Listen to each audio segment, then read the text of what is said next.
Hey folks, Quilly Team here, and welcome to our Moon Day stream. And I don't know if you're ready for the cursed glitching that you are going to witness here. Last stream, so we're in a little different position here. Last stream we were on Minmus, we were trying to figure a way off it. There were some weird things going on.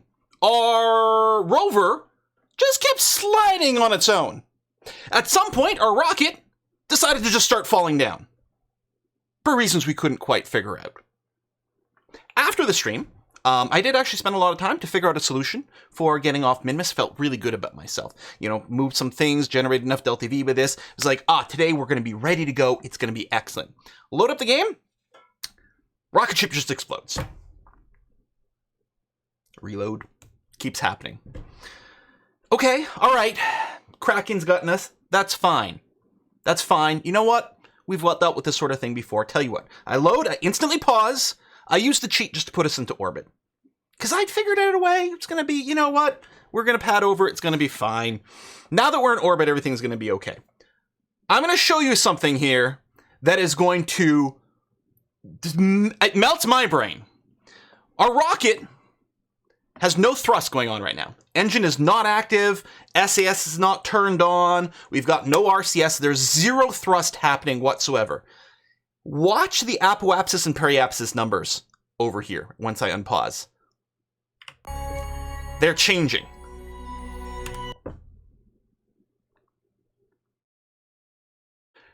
In fact, there's no reason, because right now this is on an escape velocity from Minmus. There's no reason I should be in an escape velocity for Minmus. I was in a stable orbit around Minmus. I got my engineer out. I moved up and down the ladder. Everything is fine. I moved apart. Everything was fine. I then moved the engineer back down the ladder, and we shot off with a huge amount of thrust into an escape velocity. And now the engineer's back inside, and we still have some sort of mystery thrust being applied to our vessel that is changing our orbit, even though there's nothing going on. Literally nothing makes any sense whatsoever right now. What I'm hoping is I'm going to apply a little bit of thrust and then hit the brakes again, and I'm hoping that will cause the game to recalculate something about physics and stop applying this mystery thrust. And then we can play normally. So that's what I'm going to do. So I'm just going to hit the gas and then stop. Nope. Still mystery thrust going on for some reason whatsoever. I mean, there's no atmosphere here. It might be a mod thing.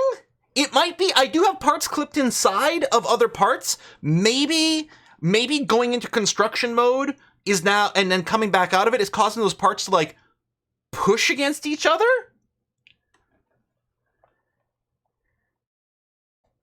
We're gonna try to get this cursed ship home, but honestly, I'm very scared. I'm very scared. I'm quite proud of what we did. I moved I got rid of one of the rockets. I got rid of the extra fuel tanks, but I still have the pair so that we can be a bit more balanced. I think I still have to rebalance the fuel loads between the two. We'll see.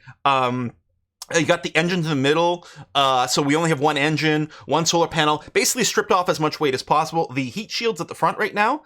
Once we're ready for re-entry, I'm going to rip off the engine, put the heat shield back there. It was great! I'd solved it! And now I don't know. Time physics warp. That's a good point. Let's go physics warp for a second, then stop. Hey! Thank you, that fixed it. That got rid of the mystery thrust. We are now stable.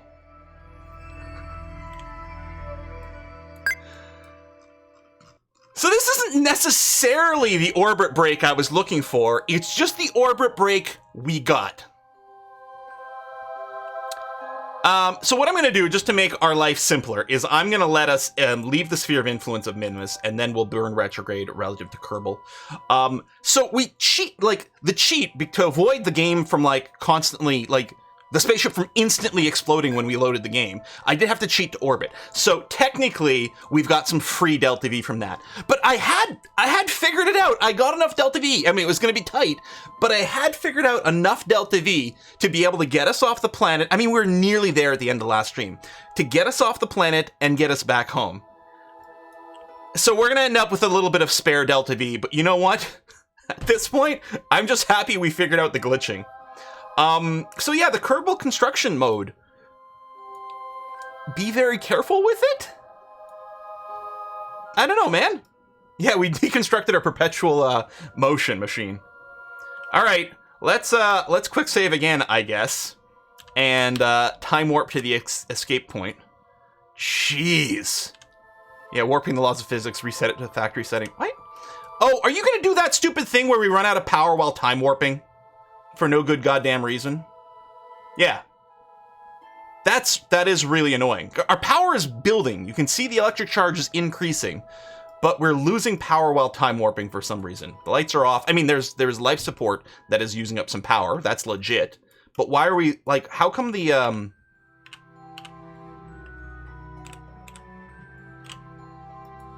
how come the power generation isn't scaling with the time warp? I'm wondering if I should get rid of the Ampere mod.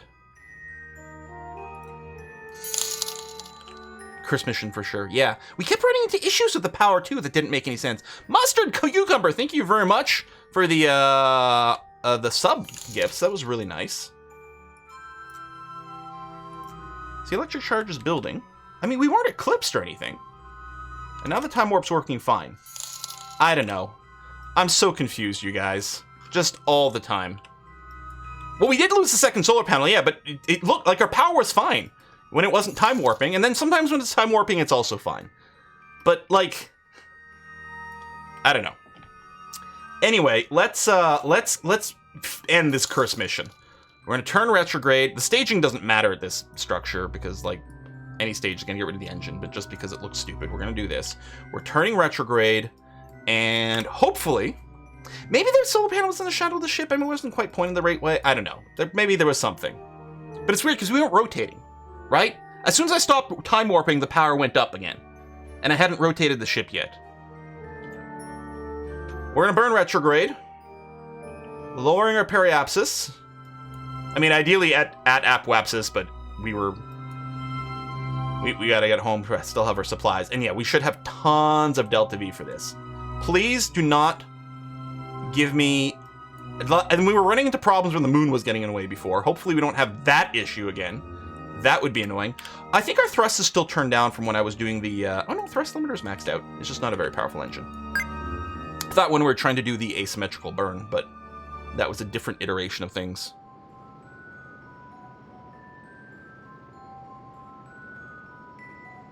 Yeah, I'm betting we're going to end with, what, like 100 Delta V left over?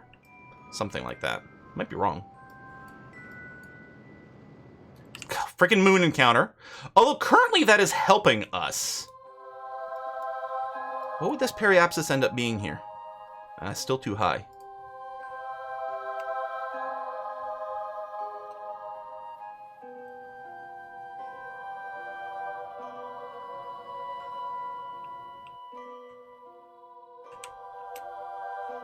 Okay, as long as we're not going to smack into the moon, this is looking pretty good. Let's focus on the moon and confirm. Yeah, no, we're just going to do a flyby on the moon, which is going to deflect our course, and we should end up with a periapsis of about 25K. Let's find out. Let's keep this up because I'm going to do a time warp. I guess I'll save first. And I don't trust the time warping. It's just going to murder all our... Oh, look at that! See? Stop. Stop. Look, see? Power's going up. Power is climbing. I think it's the Ampere mod. I think it's the Ampere mod.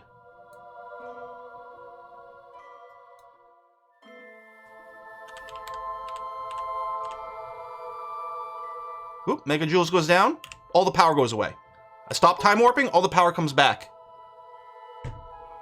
It seems fine at 1,000. It breaks at 10,000 time warp. You know what? Screw this shit.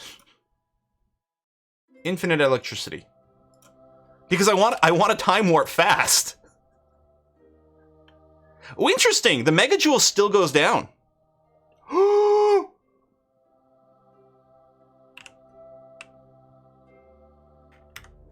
Okay, the megajoule mod is definitely breaking things because it's ignoring the infinite electricity tag as well.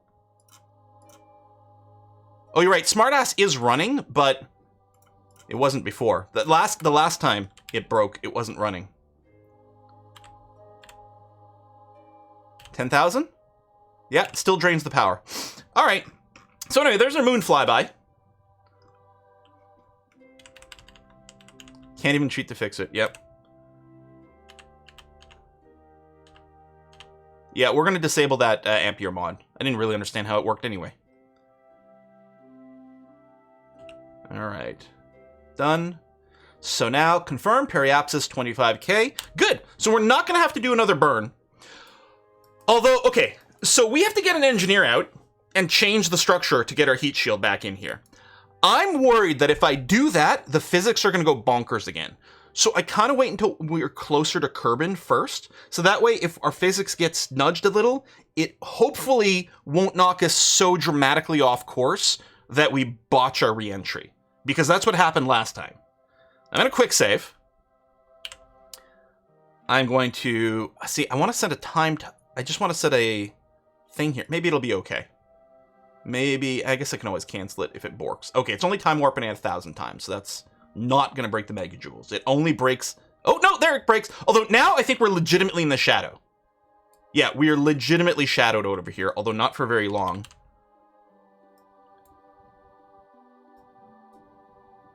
Okay, there you go. All right. Time to periapsis is 5 minutes. Numbers are still looking good. Excellent. Okay, so what we're going to do is we're going to turn off turn on the normal SAS. I'm going to quick save again. We're going to get out our engineer. I'm going to move. I think our physics just went bonkers again as soon as I moved up the ladder. Okay, let's hope everything's okay.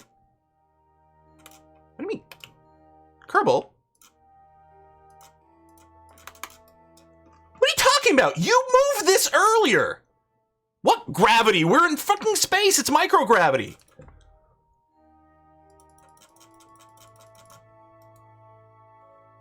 So someone suggested that having extra Kerbals in the area might mean you can move heavier parts.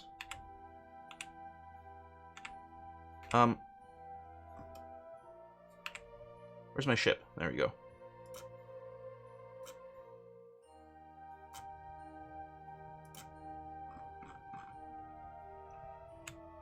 I'm gonna try to move so... Oh shit, as soon as I do... We're changing our... Look, everyone's sliding down the ladders. Okay, definitely you cannot be not connected here.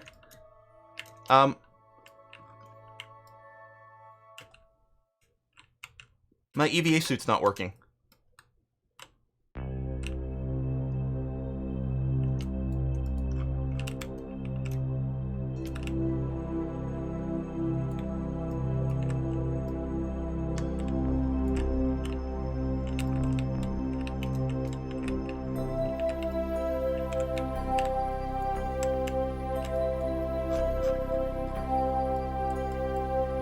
I'm betting the ship's still moving.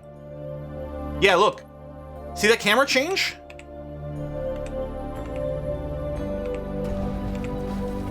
Oh! All of our Kerbals just flew off.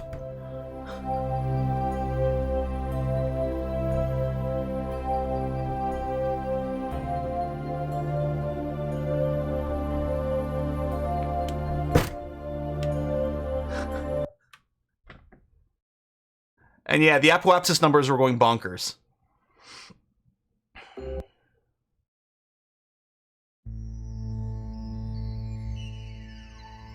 Nose first and pray. I mean, it's an inverted thing, but maybe?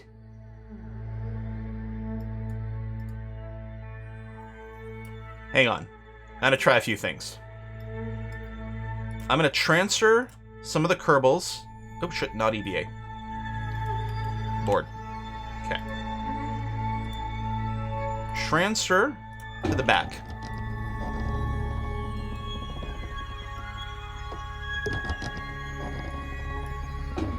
Okay. From the front, transfer crew, grab one of these, transfer you to the back.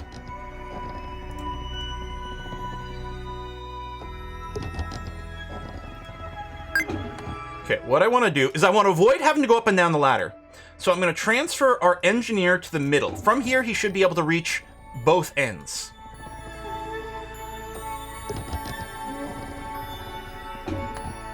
Okay. Then what I'm going to do is I'm going to... Not crew report. Reset, go away. I'm going to EVA you from here. Why are you EVAing there? You're in the middle capsule!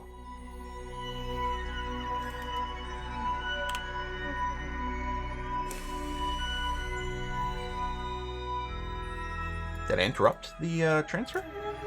Well, let me move you again. Transfer to here.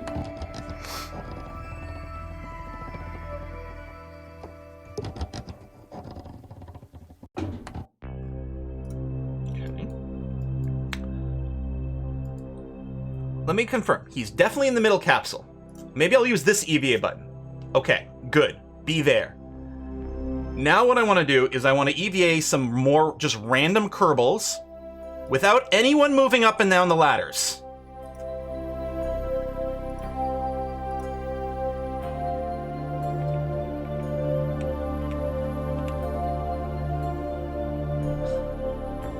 Someone who's in the back. There we go. All right, we got a bunch out here. I'm gonna find my engineer. I'm gonna click this button. Take off the engine. Move this here. Oh, clearly the physics changed because that just went crazy. But let's hope. No, we're okay. Okay, the numbers are changing. It's okay, we can do a time warp in a second. Time warp and stop. I'm not under acceleration. What? You can't time warp while you're under acceleration. How are we under acceleration? It's fine. It's fine. I don't care. Drop this. How are we under acceleration?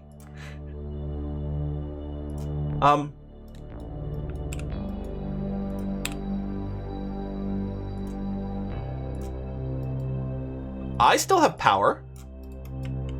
Why can't I steer the ship?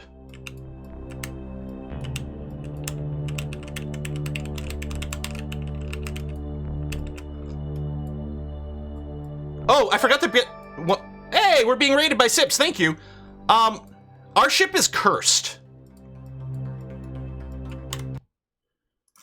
Let me try to reload. We should definitely be able to steer right now. What? It says I'm under acceleration. We have no parts providing acceleration.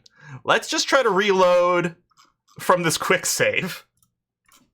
Our ship is so broken. Our ship is so broken. We've shattered the physics in the game. We're getting phantom thrust for no reason.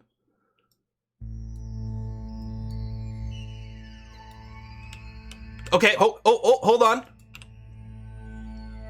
Hold on.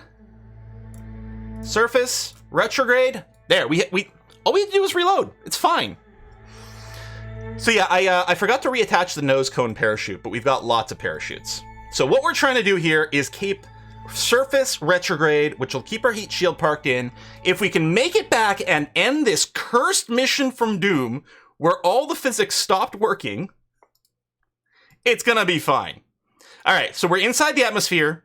Heat shield is facing into the wind. We're going butt first, which is great. Our periapsis is way too high.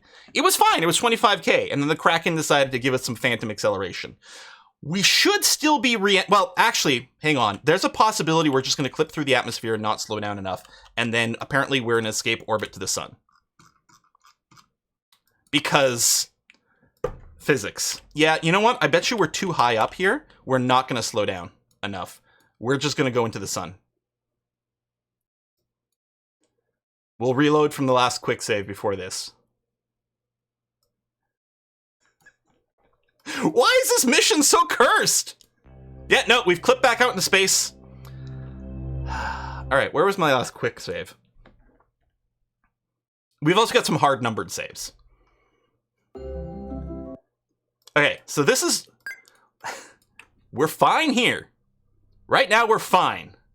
The problem is, as soon as we do anything, we get random mystery thrust that makes no reason. That makes no sense.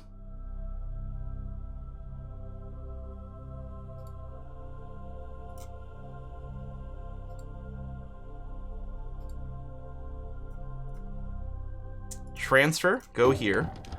Why is it so glitchy? Yeah, I'm gonna try to remember the parachute this time, but it turns out to not matter.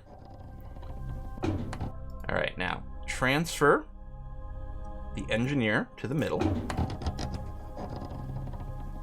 Everything's perfect right now. Quick save. Crew transfer interrupted, but you're still here. Yeah, you're still here. Quick save. Eject the engineer. Everything's still fine. Everything's still fine. Maybe we only need one more Kerbal. Confirm. Everything's still great. Gonna go into construction mode. I'm gonna ditch the engine.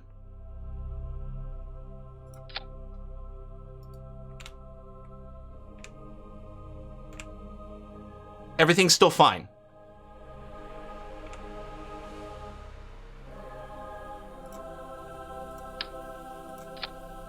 Ah, see? There, that's where it happens. Moving the heat shield, now it's broken. Let's try to board as quick as possible. What are we looking at? No, we're okay. All right, now what we have to do, hang on. Now we have to do the hard save. Because we can't time warp because it's under acceleration, except we're not. Now I'm going to reload save 11 to fix our physics before it breaks our periapsis. There we go. Physics is safe. Everything is looking okay now. Detach. Surface. Retrograde.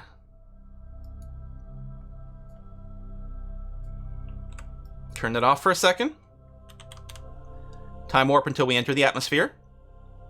We're going to ignore the Y-Bella's electricity. I think Ampere messes with our electricity.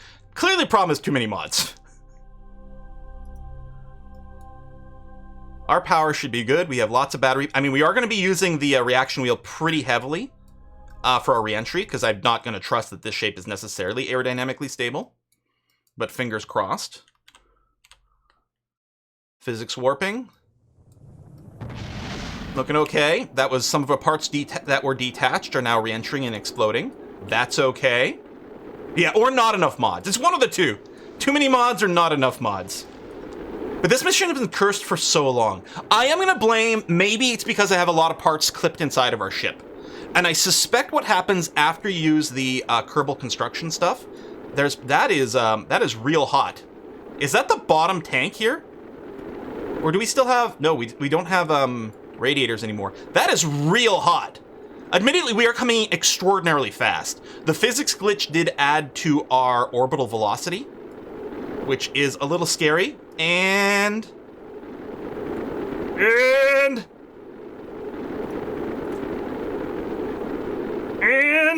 we're not facing retrograde. Hold it steady. Hang on, make sure we're not physics warping. Hold it steady. Jesus. Hold. This is where we want to be pointing. We want to be pointing retrograde over here. Yeah, the physics glitch added tons to orbital speed that made the re-entry so much more violent as well. Okay, we're fine. We're fine. But yeah, I think that maybe with the construction, when you move a part, it probably recalculates some of the weights and things like that. And maybe because we had parts that were clipped inside of another, it was leading to some really weird math. And yeah, it was creating thrust. It was creating thrust when we literally didn't have an engine left on the ship.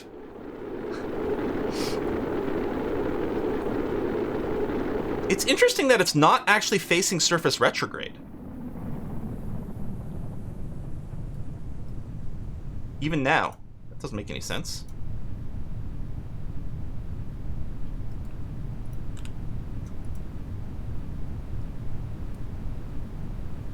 Anyway, let's deploy the drogues.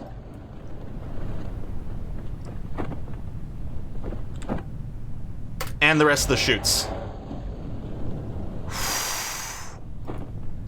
This cursed mission is finally coming to an end. Wow. Which is good, because we got a lot of Kerbals in here with a lot of XP. Wow. The physics broke so hard on this ship. It broke so hard. Nose first is going to be fine. Once we get to 1,000 meters above the surface, our parachutes are going to fully deploy. And I think we'll land on its side. Hopefully. We'll see. It's a lot of parachutes. Okay, the drogues are fully deploying now. I think they do it at 2,500. Hey, there's a rock over there. Look at that. And I don't know how the ground level is, because it deploys, the other parachutes deploy at 1,000 meters above the surface, not sea level. So there we go. I think they've just fully deployed. And we should come in for a belly landing. I'm going to drop this. Ooh, 8 meters per second. That's still maybe a little heavy duty here, this landing. Part of me is like, should we get out our engineer and drop some more bits? But oh, some of our parachutes, or some of our Kerbals could bail out. You're right.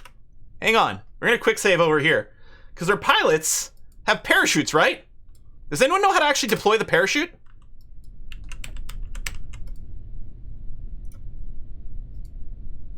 Whee!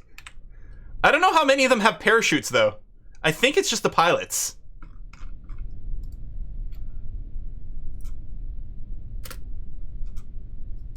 Well, we'll drop some weight. Hey.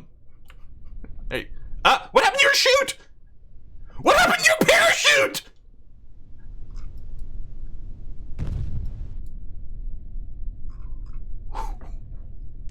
What happened to his parachute? Why? Why, game? He had a parachute. It was deployed. And then it went away. It must have been some sort of collision with the ship. It got cut off by the other... Here's hoping this thing can handle an impact of 8 meters per second. Oh my god. I'm thinking he deployed and he thought he was, like, landed.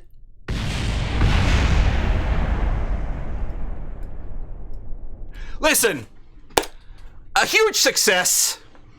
At this point, the fact that this vessel didn't get flung into the next solar system because of the physics glitches we were dealing with. It's great. It's great, you guys. It's great. Everything's fine. Oh, hail the Kraken! Hey, Poacher Dan, thank you very much. I could reload from the ranch. I'm not gonna. We dealt with so many glitches. I was starting to think we weren't gonna make it anywhere. I'm still thinking our rover on Minmus is probably still skidding across Minmus right now for no reason whatsoever. We got a lot of badges though.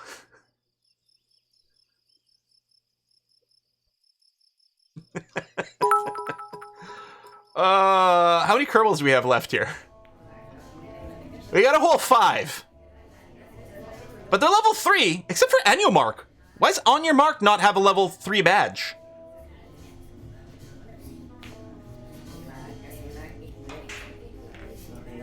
Oh yeah, we still have a pilot out there that has to be recovered, right? Is that On Your Mark?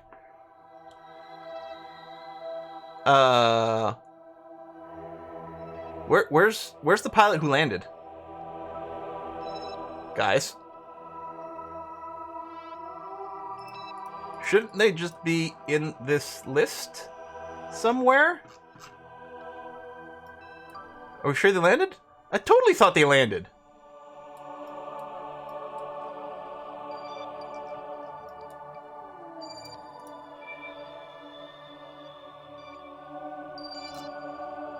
These are some bits that are orbiting Minmus that I detached from our ship.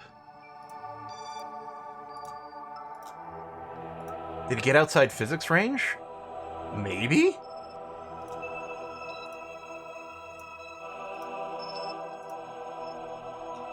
Maybe I should... Oh, maybe if we had... Yeah, pilot with 2 stars because he didn't land with the ship. But where is he? Or maybe he auto-recovered. Do parachuting Kerbals auto-recover? Maybe if they're outside of physics range? Could be. He got recovered, but maybe he didn't get all his XP or something. I don't know. Anyway, that mission was so cursed. Listen, why me? Wait, listen. Can I disable Ampere without restarting? Because our restart time is huge. I think I'm just... Listen, I'm gonna do a hard save here. We're gonna quit and reload. I'm gonna remove the Ampere mod. Because it clearly doesn't work right. Clearly doesn't work right. I'm hoping it doesn't break our existing mission.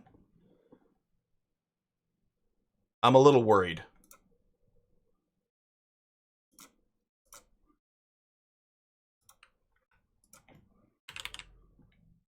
But yeah, we're going to remove that and hope it doesn't destroy everything.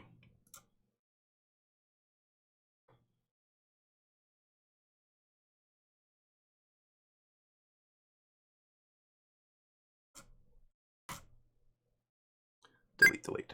Okay. Let's reload. It's going to take a minute or two. Flying things atmosphere gets destroyed if they're on a flight scene. Yeah, I recognize that. I wonder though if I had stage recover running.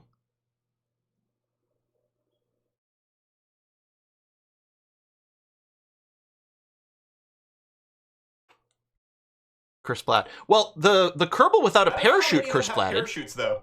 I think it's just the pilots. Yeah. No, the one that, because I dropped two Kerbals off. One correctly deployed with a parachute. The second one, which was Mendax, he's the one where the parachute broke. Mendax is definitely dead.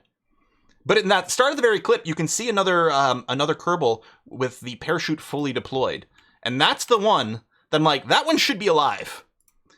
If they flew out of physics range, shouldn't it say MIA? Oh, maybe.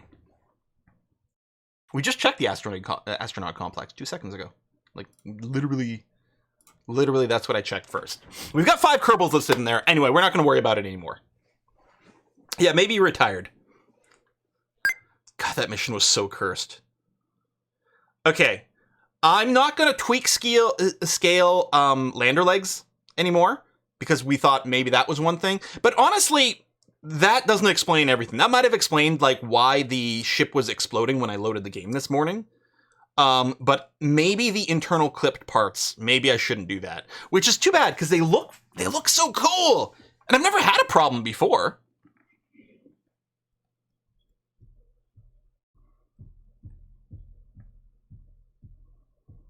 Has shoot deployed, but do they always land safe? Well, I would hope so, because the problem is you can't control all the Kerbals, right? Like, what if you do a thing where you have, like, 5 Kerbals parachute out of an airplane? You can't control them all simultaneously. So you must not need to control the Kerbals to land. It could have been a physics range thing, but honestly, kind of expected everything to descend at a pretty similar thing. Yeah, and you're right, Lacosta. Nothing broke until we went into engineer mode. And that's true on Minmus as well, right? I thought I was doing things wrong on Minmus. I was going into engineering mode, and then things started to get wacky. So it seems to be the case. So maybe the rule is just don't use engineer mode when you've got a ship with clipped parts. I don't know. You can dive one after the other. You do need to control them. Yeah, maybe.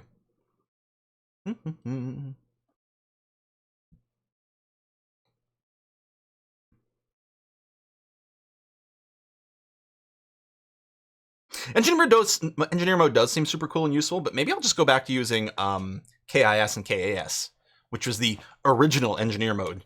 Just some mods that were really good. But yeah, maybe with the built one, I don't think we'd have a problem with that. And the like KS, the Kerbal assembly system, has some really cool parts, like big fuel lines and things like that. So, we didn't need the smart parts. It wasn't about altitude sensors to trigger the chutes. They were low enough. The Kerbals were fine. The chutes properly deployed at the proper speed. Because the Kerbals deployed, they were actually deploying at 8 meters per second at pretty low, so they were fine. It's not a need for smart chutes or anything. It might have been a physics range thing. And maybe we got him. I don't know the name. I'd have to check the VOD to see the name of who was we lost reputation. To see if we still had that one again. But yeah, I'm never, ever, ever running that mission. We're not restarting it. It's so cursed, so glitched.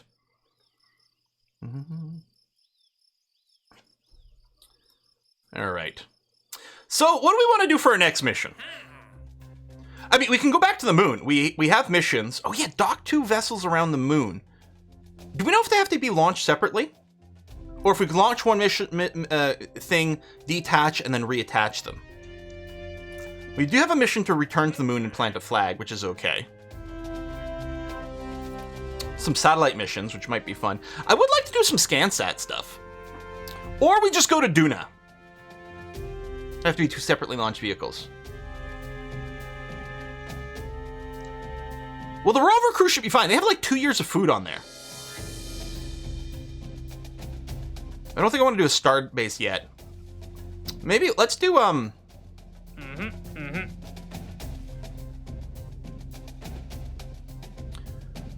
let's see what we can do Duna-wise. Because we should be able to reach Duna just fine. I'm thinking... Okay. For Duna, we're going to do probably an unmanned mission. Because I don't want to deal with all the life support. And, I mean, we've got... I do have the mod where we can freeze our Kerbals for the long trip. Although I don't know if we've unlocked any of those parts. So what I'm thinking is we send a probe... didn't you want to replace the rover crew with scientists? They're full. That's what we did last week, Alex. That's what launched this cursed mission.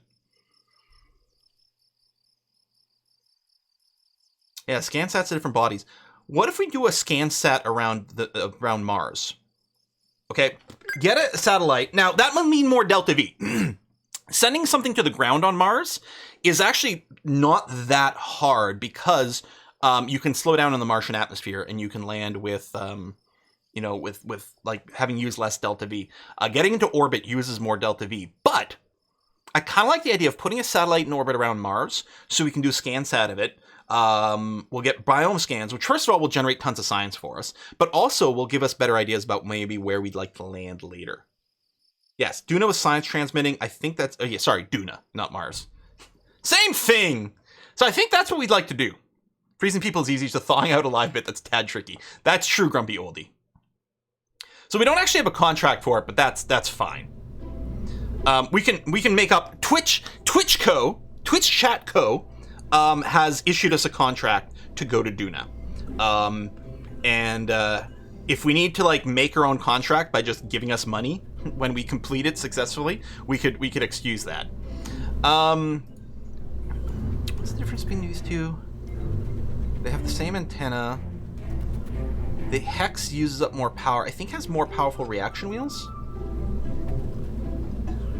0.5 versus 0.3. Yeah, I think the Hex comes later than the Octo. But I think otherwise they're basically equivalent. Same weight. I think the Hex is just slightly better than the Octo. So let's go to Duna with our Twitch contract. This thing is going to be responsible for steering us. We're definitely gonna have some experiments. I don't think we can transmit the data from the Science Junior and the GOO, but we don't get all of it. So I don't think we're gonna do that, and they can't be reused. So we'll probably ignore that aspect of it. What we'll do is we'll get some sort of just fuel tank set up on this. That's like we don't even need very much. Something like this, plus a tiny little engine. There you go. 4,000 Delta V.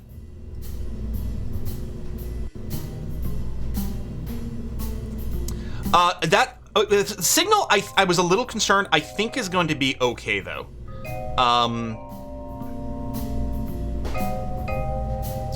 Class 2 relay.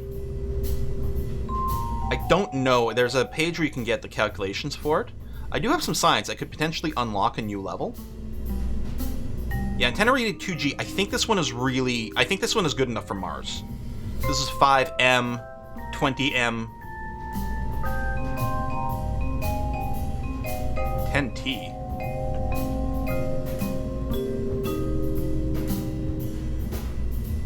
Whoa, this thing is crazy. It's direct, so it's not a relay. Although more efficient than most other early beam power transmitters, small aperture limits the effective range of the infrared spectrum with softer X-rays, only available once upgraded. Operating bandwidth can be configured before launch. Is it a low bandwidth thing? 100? This feels crazy. Oh, it's huge! Okay! I was like, how is it so good? It's gargantuan. And needs stupid power. Yeah. I think this relay antenna is going to be fine. Let's see here. Oh, and it weighs 2 tons. Kerbal antenna range. Comnet. And there's a calculator as well we can use. Whiskey and chocolate. Hey, Wymie, thank you very much. Oh, I don't have my Streamlabs open. Get that going so I can read that properly. And...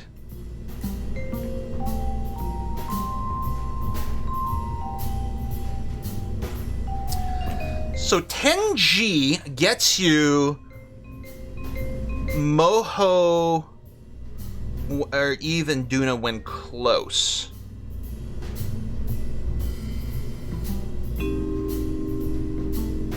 So this is not going to be enough.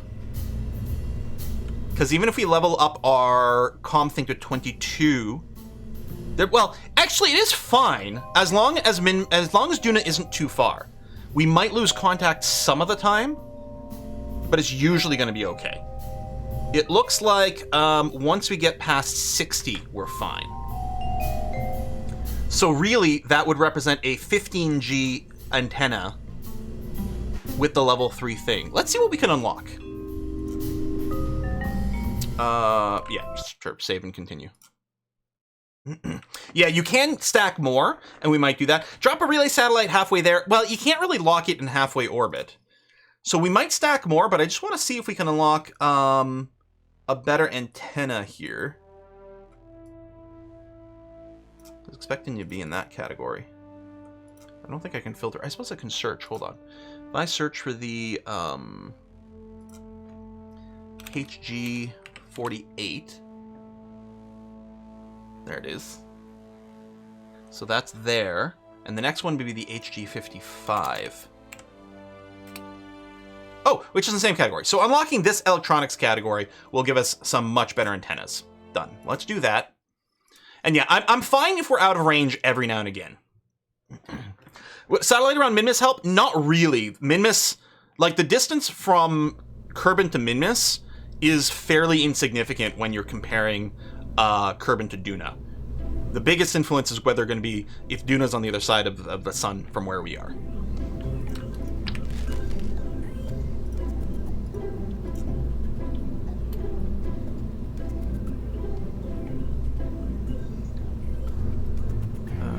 What am I looking for? So yeah, not the RA2 because it's the 2G base. There it is. This one here, the RA15. And it is combinable. And yeah, with the level 3, if we get our tracking station to level 3, this one antenna will always be in range. It's fairly large, but that's okay. It does work as a relay.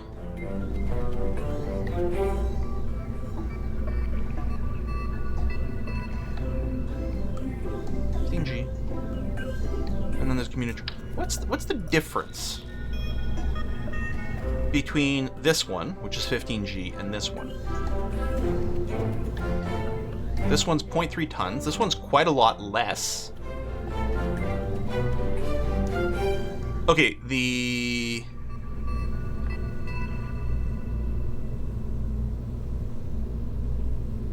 Oh, this one's not a relay. This one's a relay. This one is not a relay. Because I was gonna say, this one's lighter. It's deployable. Like, why wouldn't we just use this one? Because this one here is not a relay for us. Which is fine for this satellite. So for this satellite here, operating on its own, this one, which is lighter, it would be better.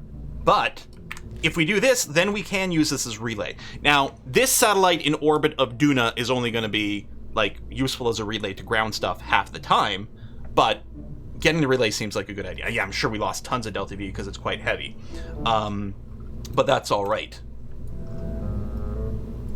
We're going to be now packing some science experiments while also batteries and stuff. So let's make sure we got a big honking battery over here. Huge honking battery.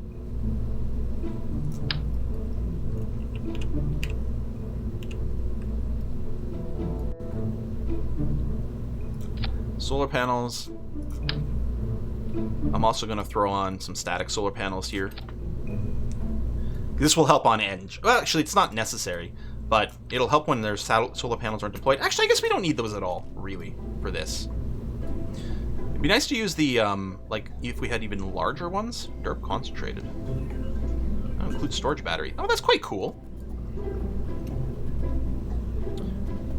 So, for science, okay. Thermometer. Check. Aquatic sample? No. Atmospheric? No. From the surrounding atmosphere. Do you have to be in warranty void exposed to air? I think this has to be run inside the atmosphere. Scanning arm is for the ground. Seismic is on the ground. Magnetometer is something you do in orbit. And yeah, this extends quite large. Oh, can I not Can I extend it right now? Well, that's too bad. Building V'ger? Yeah. We don't need to return anything. Gamma ray spectrometer from orbit. There we go. We'll put it opposite the big arm.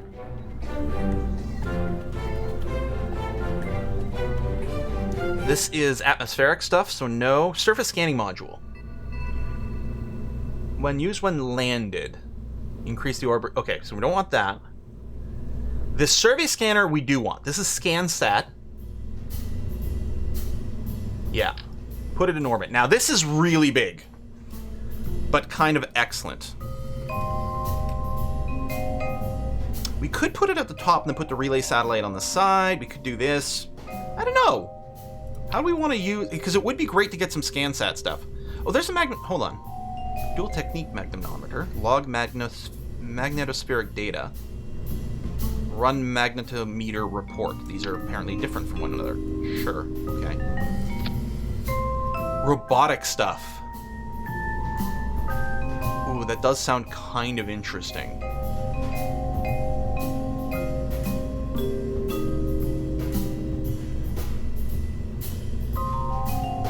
I don't think we can't do this and then we can then put the antenna on top. Because this deploys, it opens up and everything. It opens up like this. And yeah, there's no node at the top.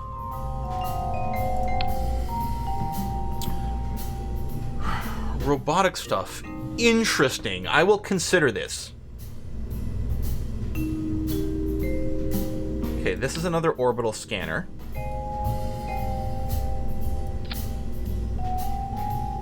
No, or we'll use the enhanced one. Well, the other thing we have to do is check the altitude for some of these. Best of 300. Okay, that's fine. I think this is the same. But bigger, heavier, more expensive.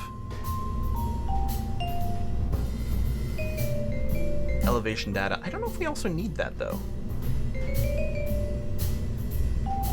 And this would want to be quite low, so I think we'll be looking for entering into an orbit around 300 kilometers. This survey scanner... Come on, keep it open, please. Where do you want to be?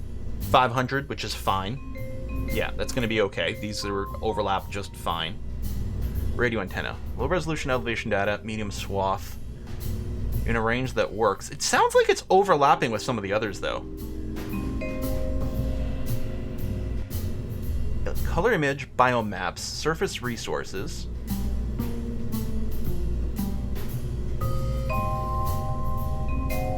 I don't know if we need this. I feel like we do want the radar antenna. Ooh, that's a little bit large, but fine.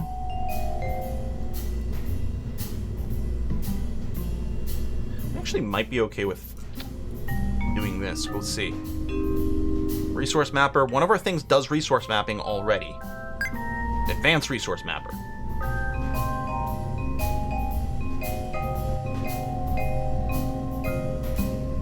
High resolution imager. There's a bunch of that's the thing with ScanSat. They have a bunch of different things, and some of them overlap and are just better than other versions of each other. I'm gonna go with this, and hope that that's enough scanning for what we're doing. I mean, it's certainly gonna do something. Now, the question now becomes...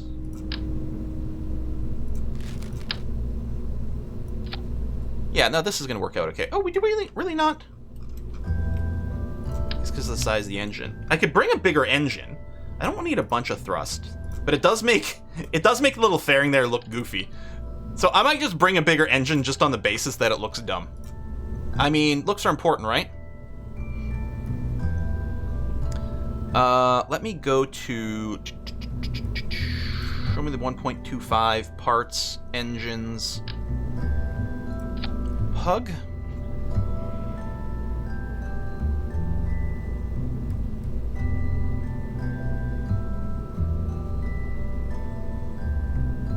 What's the Carrier?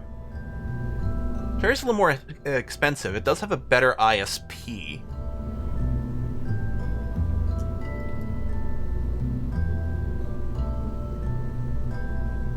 You know, let's bring the Terrier. Well, hold on. That's 17. Oh, this is a lot more delta V from that one. Okay, let's do that, because we don't actually need a ton of strong thrust. There you go. Now all of a sudden that looks fine.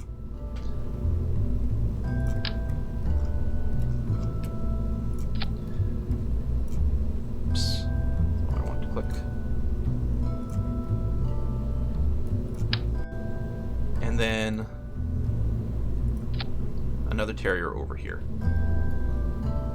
Which actually, you know what? Just because, again, I think it'll balance things out quite nicely. Just do an FL400 like this.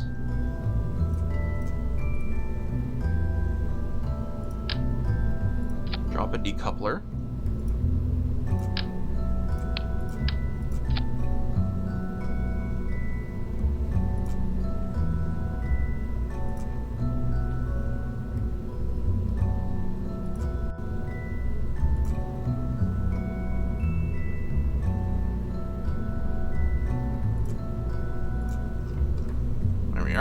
Something like that.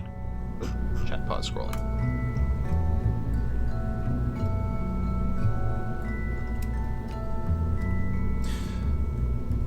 I got a fairing from here to cover this. If I didn't have this, I could have the fairing over here. I don't know, this seems okay.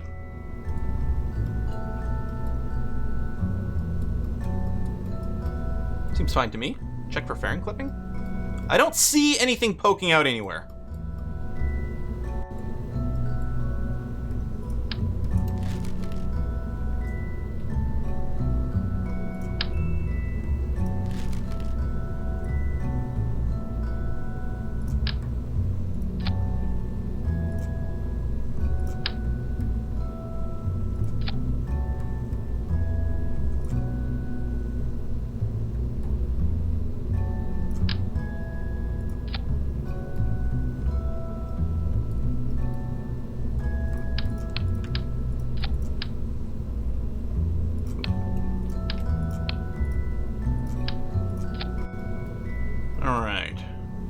That's sufficient for launch.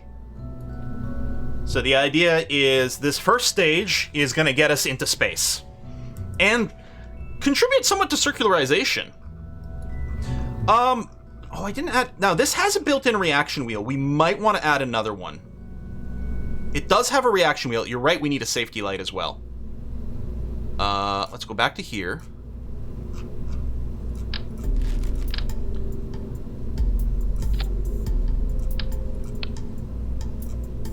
I think I will add a small inline reaction wheel just to make sure everything is groovy.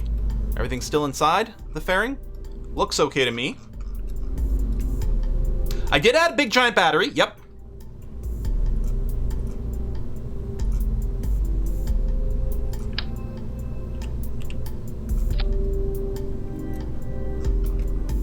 What do you mean the radar will be exposed to heat? This? Explain. People keep saying that. It's fine on the fairing. Does the radar, is there like some sort of funky behavior that it needs? What heat is it going to be exposed to? Oh, the thrust from this. But once we're in space, I can extend this out, and then it'll be out of the way, is what I'm thinking. Like, once we're using this engine here, I'll extend the radar already. It might mess with our center of mass.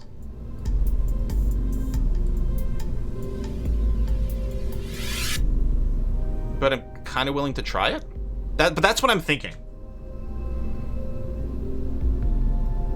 We can always extend this boom over on the other side at the same time, just to try to balance it. I think another thing does what the radar does, right? So I don't know if there's a good way to figure that out. Oh, it'd be nice if there was a ScanSat category. I guess there's a scanners category.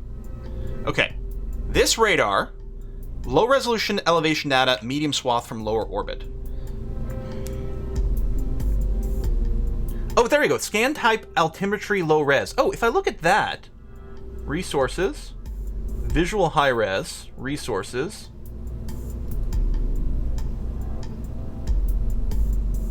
Altimetry high res. The SARC's antenna does altimetry, but high res. So it's going to be better than the radar.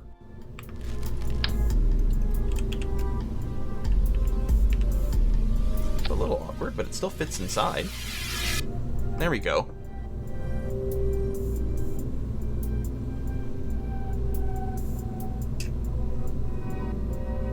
Oh, that's also the other one for the low res. Now the question becomes, are we going to be generating enough power? Let's see about this. How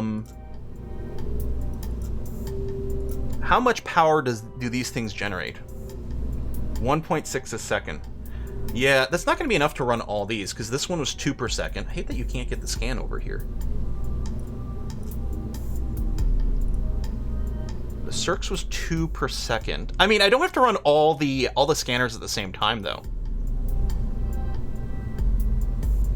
And some of these are one-shot experiments. It's just the constant scanners that have to run. So this one here uses 1. So that's 3 per second for both of those. And this boom here is just a one-shot experiment. I think I only have 2 atmospheric scanners. What was this one here? This is Magnum, same thing. Just a one-shot deal. So they're using 3 per second. These are generating 1.5 each, so we should be generating 6 per second here. I wonder if I can unlock a bigger solar panel. It would be nice to have the mega panels on this. Also, we need a name for this mission. I don't know if I have enough science. I'm worried. The thing is, I should be able to generate lots of science from our base on Minmus. I'm just really worried about switching perspective over there and having the entire thing just explode itself. But we only need 100 more. Oh, this is not more power. This is not more generate. Well, these are flat ones. Oh, I guess there's this. I'm just worried we're going to switch to it and it's just going to explode. Ignore it and hope it's be fine. You know, sometimes that works.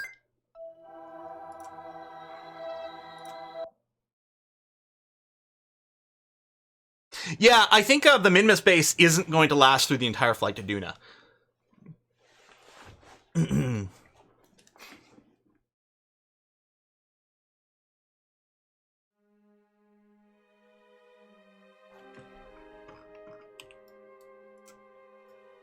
All right, we're not moving. The problem is, I think there's not enough like power storage on this thing to deal with all these Kerbals. Part of me is wondering about just ejecting the pilots here. Sacrificing the pilots.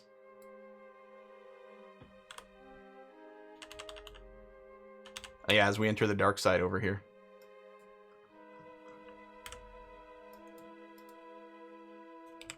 Oh, turn off the SAS.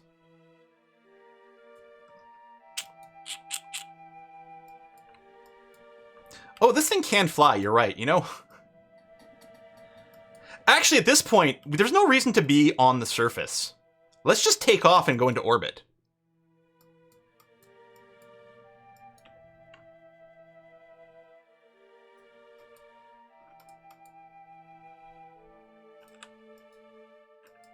Oh, look, it's starting to move all of a sudden.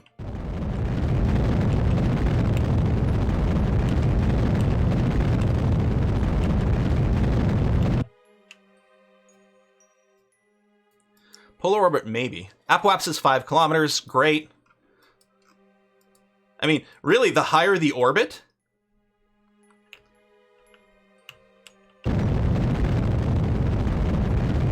the less we'll get eclipsed. Yeah, rover rocket, baby. Hey! Power. I mean, we had power generation, which is fine. Oh, look, our periapsis is 55 meters. And yeah, I don't mind being in, like, a very high orbit. We're going to want to fix the periapsis here, because it's not really going to work. We're going to smack into some mountains. I can time warp without losing power because we don't have the Ampere mod, presumably, anymore. Although, admittedly, I'm not time warping super fast right this second, but that's okay. We're going to put this into a stable orbit. So we were going to do biome hopping and stuff with this thing, but clearly that's not going to work out. Hey, maybe we'll get a mission to do a rendezvous around Minus and we can just rendezvous to this thing. That'd be useful. Yeah. SAS, prograde.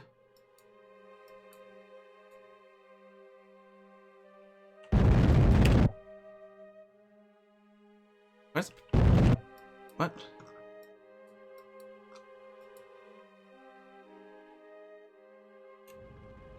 Why is the periapsis getting worse?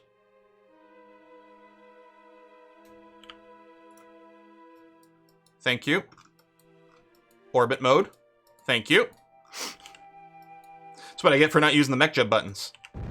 Hey! There we go.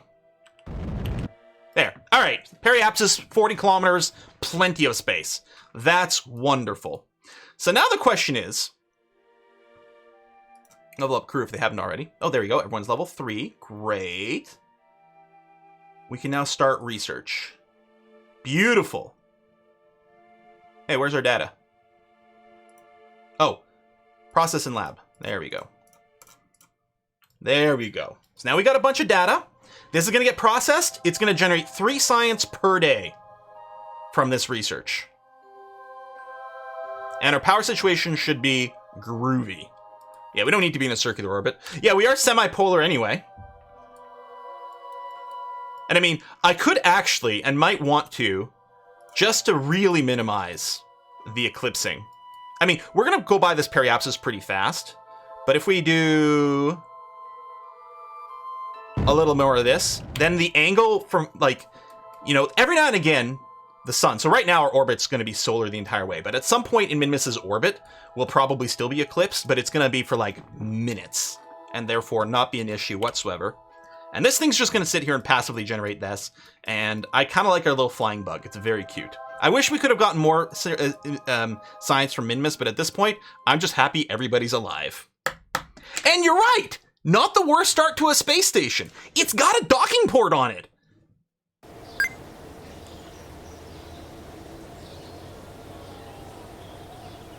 And more engines to be able to meet with things. It's going to be great. Okay, did we figure out the name for our vehicle right now? And yeah, I would like a little more power generation. I think we can just stick some more solar panels on here and it's going to be fine. I don't... Okay, came up blank. Good thing we had saved it as unknown spacecraft over here. What? That was weird.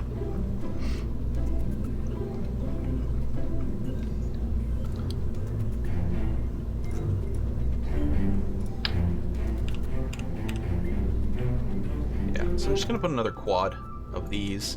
They'll clip into this, but that's not actually an issue. Although I suppose I could move it a little bit. I think these parts can interclip without any problems. Guess we'll find out. Although I can make some more adjustment. Hold on. If I take this, put it, say, there, then I can take this part and do one of these, actually. There we go. Now we don't have to worry.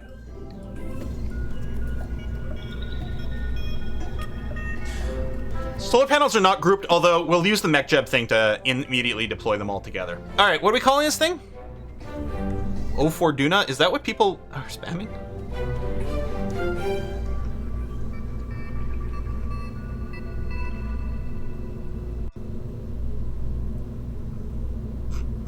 What are we calling this thing? The Herbert Express? The Power Hoarder? The finest spaceship? A night in Dunesia? 04 Duna. Okay, because of Duna. All right, 04 Duna. Because that's like, there's a song, right? 04 Tuna? Is that the one that like gets played all the time for everything? Like da da da da da da da da. So do we think we have anything missing from this? Is 7,000 Delta V enough? I feel like we should play it safe. I know, it's so very un-Kerbal. I think 7,000 is enough, but just in case.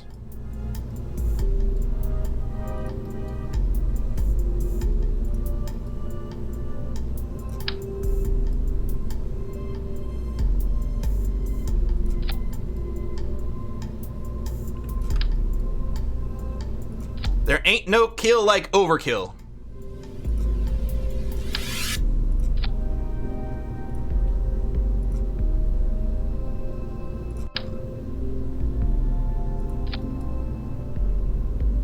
I know we can auto strut, but I'm going to throw some visual struts on this part because it'll look better.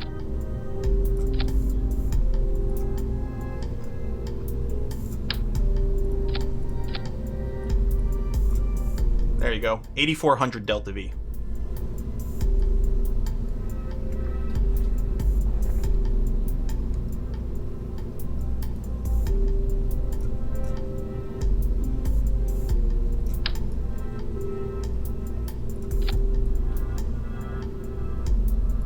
All right, let's do it.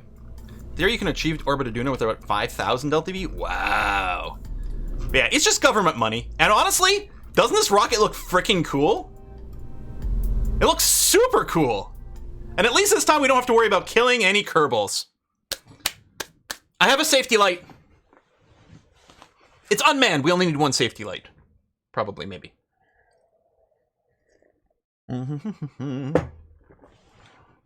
So we're going to send this out on a path to Duna. But then we're going to have to check our life support stats and see if we can like finish this mission or if we'll have to plan a rendezvous to our Minmission space station first.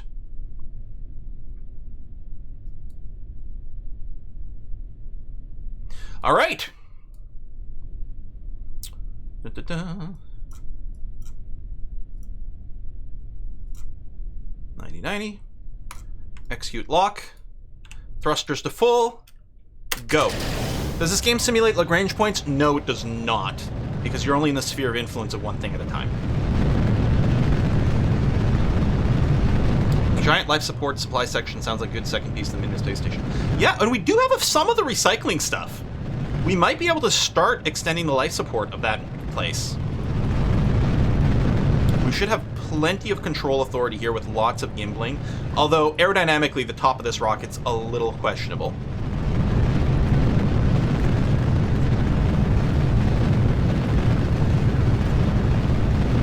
I think I'm going to target a gentle sort of 1 minute time to apoapsis kind of thing here.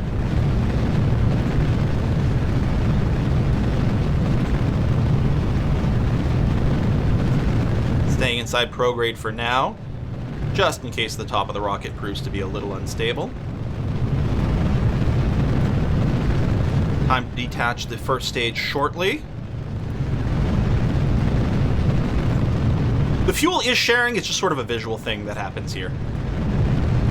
Okay, I'm just going to freeze the turn for a sec. So we can be facing roughly prograde as we detach. There you go. See, now the fuel tank is full. It's just sort of a weird way they display that.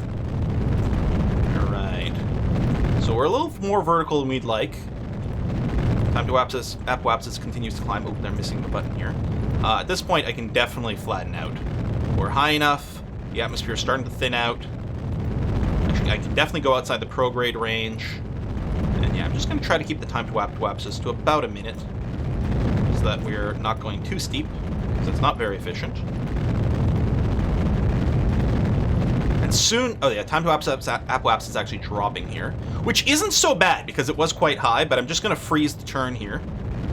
And it should... The time to apoapsis should freeze and then start to increase soon. It's sort of frozen. There we go. It's increasing again, so I'm going to continue the turn. Actually, I'm going to go completely horizontal at this point, because we're in thin enough atmosphere that it's fine. And there we go. Time to apoapsis is decreasing, but again, that's temporary, and it's going to start going up again soon. I'm very happy with this turn. It feels very efficient. We had a lot of thrust authority on this one, so it was definitely going to work out okay. And time to apo is freezing and increasing as expected. Apoapsis continues to increase. I'm just going to keep burning sideways here until we hit about 100k.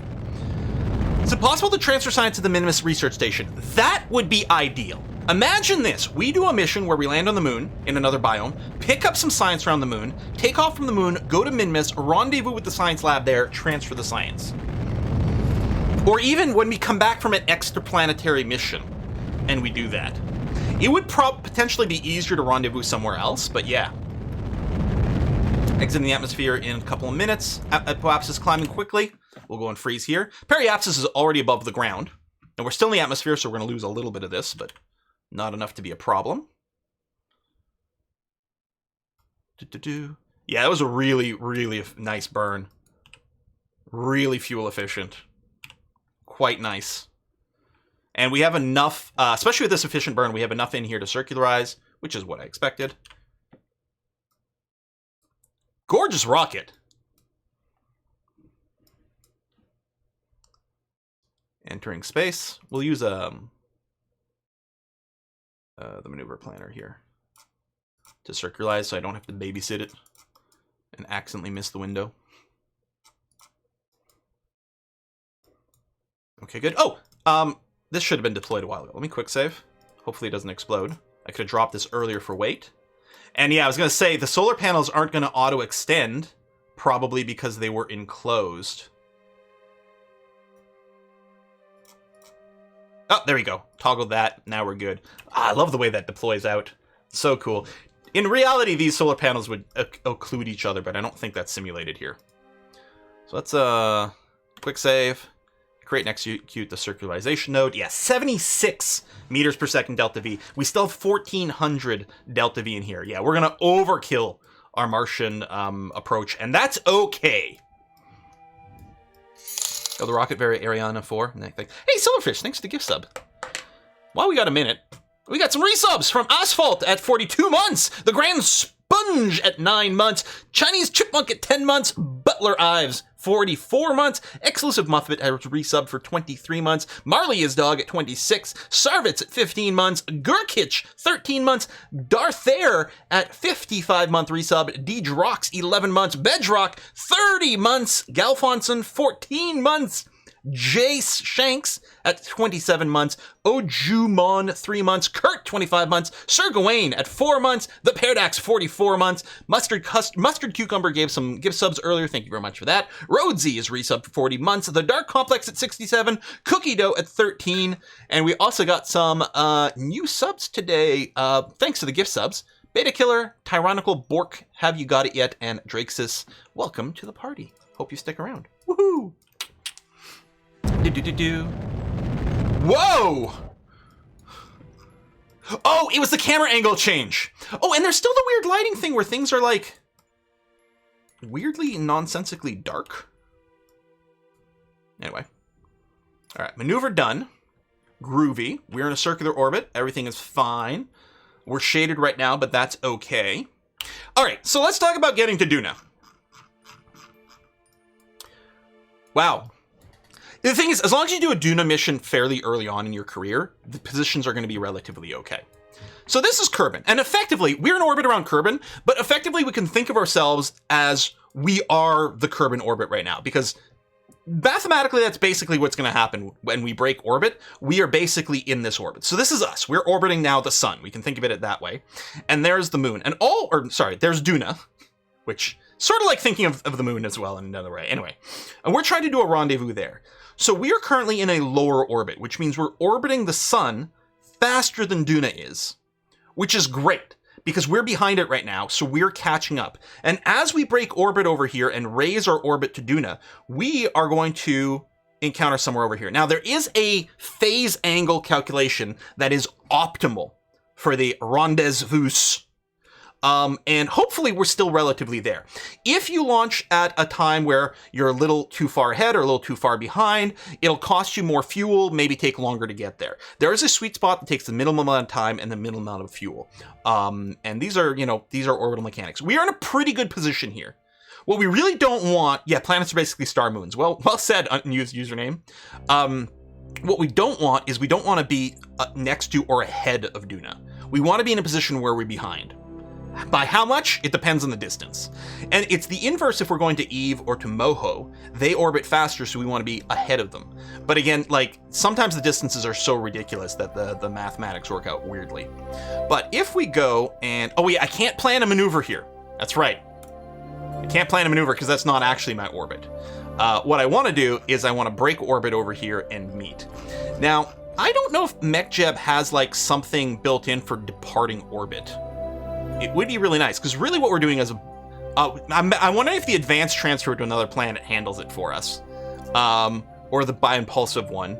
I don't think so. I think we'd have to be in orbit around Kerbin for it to work out.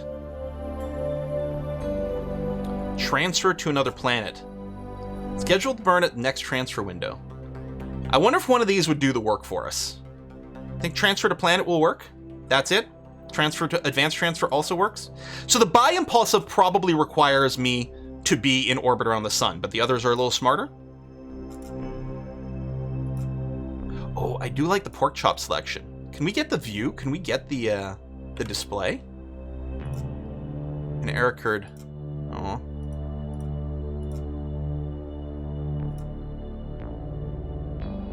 Well, there we go.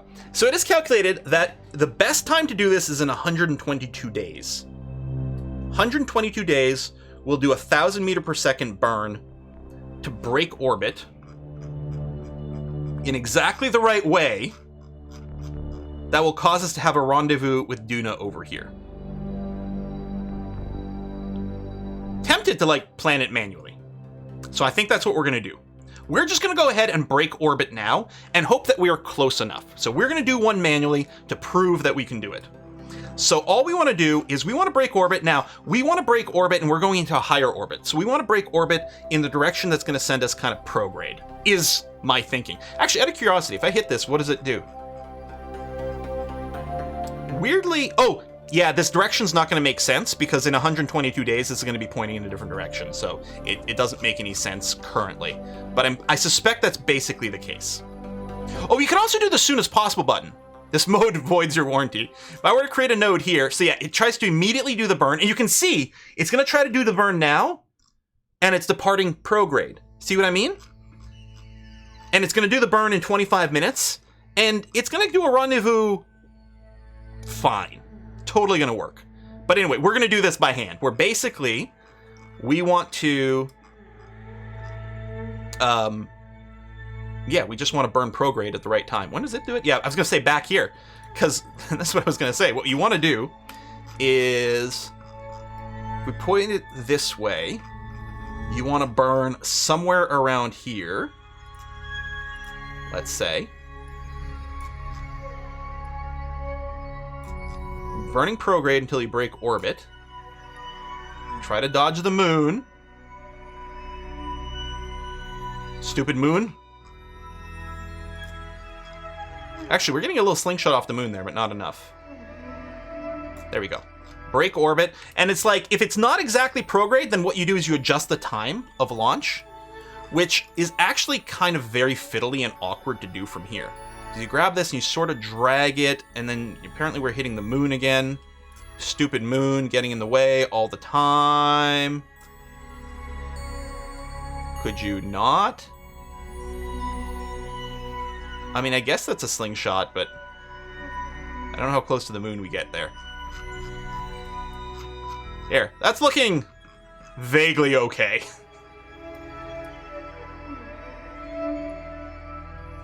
There you go.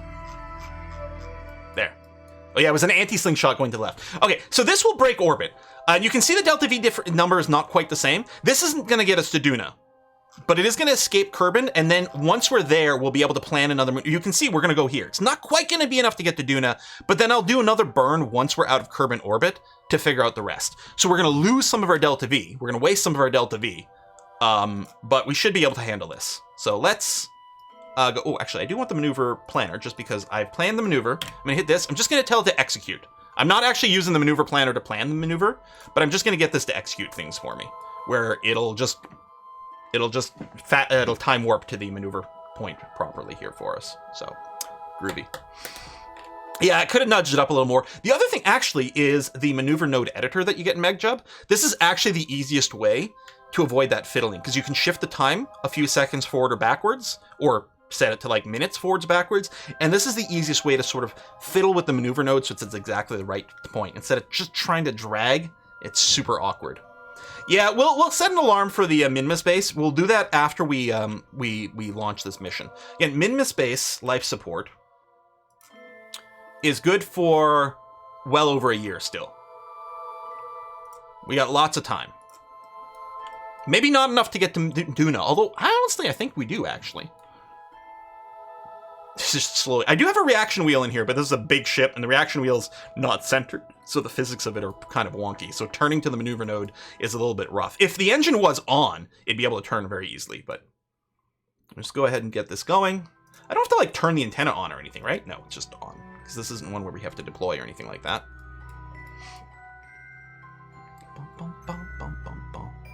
Okay, it should start time warping here. There we go. This is a relay antenna. And that's the thing. Once we're done all our scan satting stuff, we actually might put this satellite into a much higher Duna orbit, where it'll be much more appropriate as a relay. Because at first we're gonna put it in an orbit somewhere between 300 and 500 kilometers above Duna, and in a polar orbit. Although that's fairly high, that actually might be relatively well suited to a relay antenna. I could scansat Kerbal a little, but it would just be a little equatorial strip, which isn't much. Moon's definitely in the way here.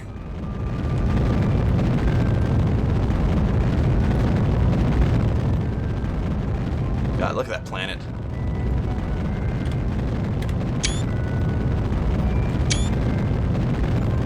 On the way to Duna.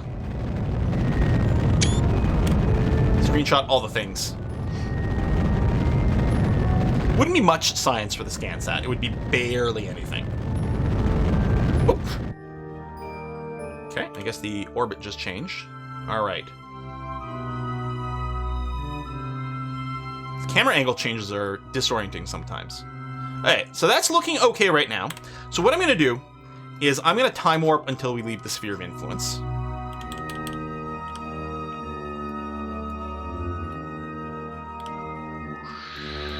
Just barely missed the moon. You see that? See how close it works?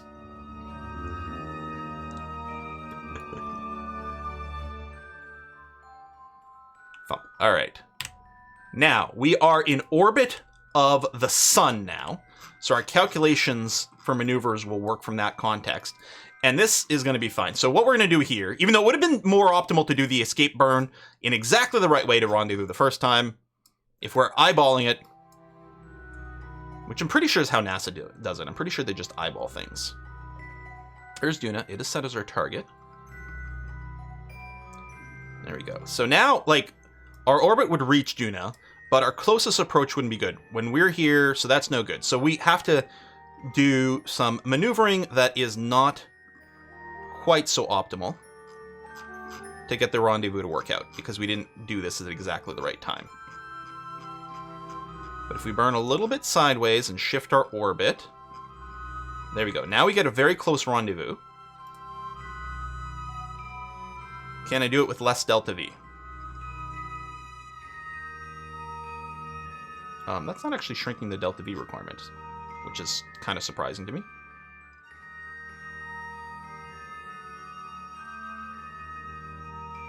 Oh, because almost the entire burn is just this. There we go. Shrink, shrink, shrink, shrink, shrink. Prograde, prograde. There we go.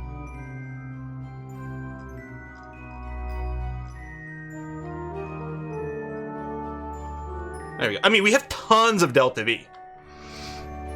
And what comes down to as well is, like, if we get the rendezvous here, we'll get there sooner. If we rendezvous over here, it'll take longer to get there, but would use less fuel. So I think the better thing here would be a little more retrograde.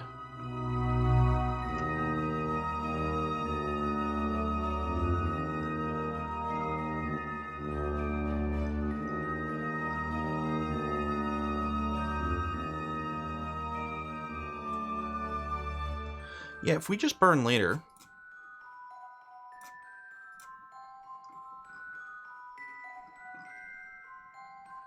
It probably will be better, won't it?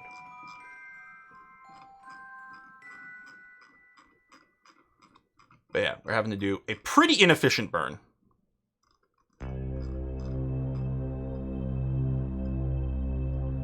Looks like about 2,000 meters per second is what we're ending up with regardless. With these sorts of shenanigans.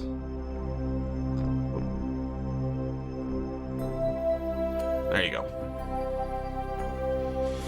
We can definitely calculate a better one, but that's going to be okay. We could also ask MechJed with the Homan transfer, and that would work real well.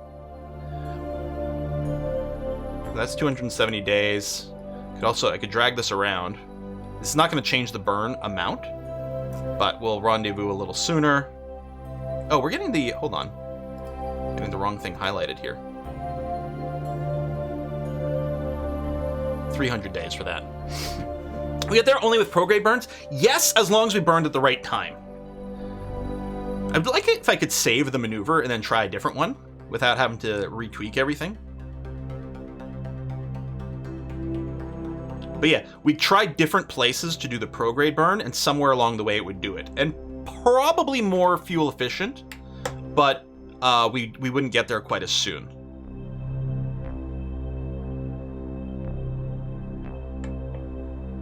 So that's, tell you what, we can repeat this. Out of curiosity, what would MechJed do?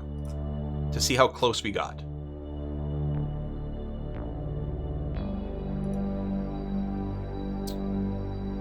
It would wait a year. In a year, it would do a 900 meter per second burn. So it would use half the fuel, but it would be a year before it did the burn, and then it would still have to rendezvous afterwards. So no.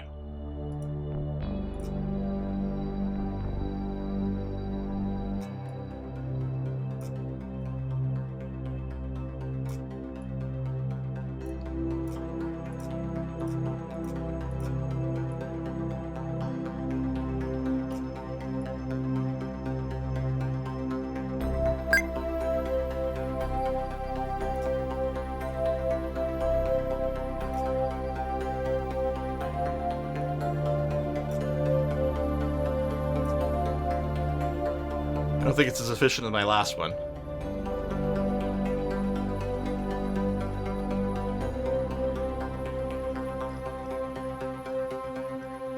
But it'll still work. There you go. Done. Important capturing takes different amounts of fuel based on the injection burn. It can vary all. That's true, and that's why I'm trying to make it. I don't want our orbit to be well above, past the interception, because that means our interception speed is going to be huge.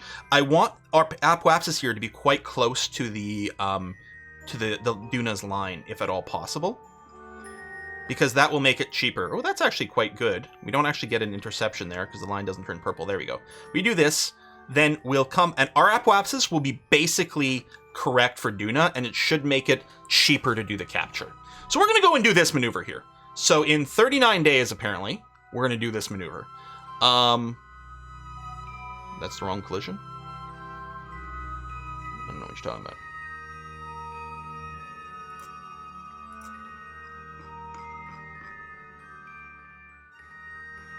Now, I'd like to just tweak this a little bit.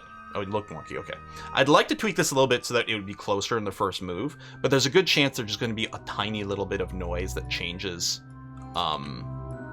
something, because we're not going to do the maneuver exactly regardless, but out of curiosity. So if I did something like this, clearly we're going to want to do a little bit of an inclination correction as well, which actually I think this burn is planned to be fairly close to our inclination point. So that should fix our inclination, and we'll be coming in on the correct side to enter. Well, actually, the direction of our orbit doesn't matter here.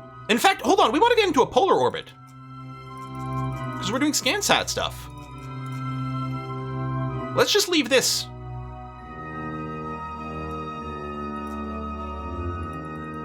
There you go. Kind of polar. Can I get it a little closer? Again, the maneuver's not going to be performed perfectly, so we're not going to end up exactly like this. But let's make an attempt to get close, and then we'll just do a tiny micro correction burn afterwards to get us there. But that's going to be pretty good.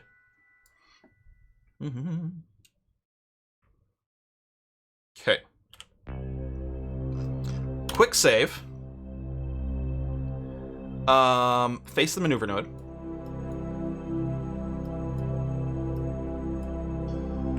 Does look like nice. We're using twice as much fuel as we needed to if we had departed at exactly the right time.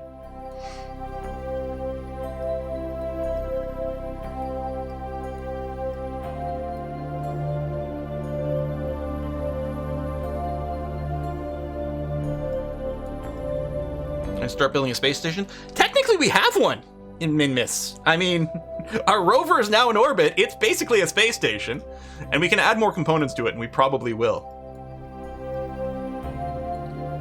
Staging twice in one burn. Yeah, you're right. Far from ideal, especially since it's going to change our burn times. Press update on the node editor. What does that do?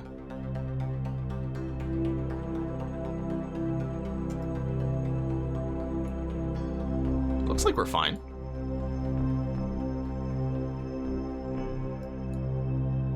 Okay.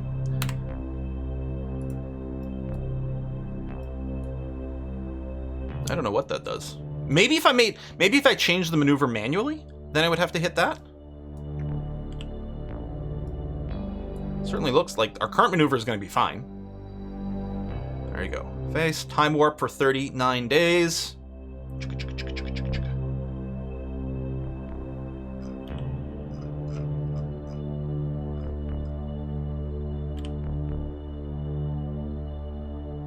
Go. Halt the time warp.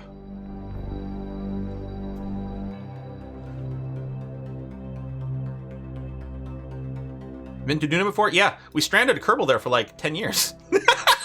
Not in this game, not in this career. Because we use life support in this one, so it wouldn't work on this one. Alright.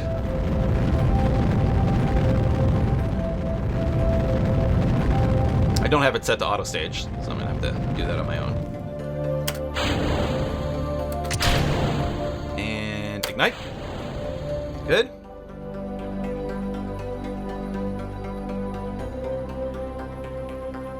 It's a good thing we brought massively excessive amounts of Delta V, since we're doing this rendezvous quite inefficiently.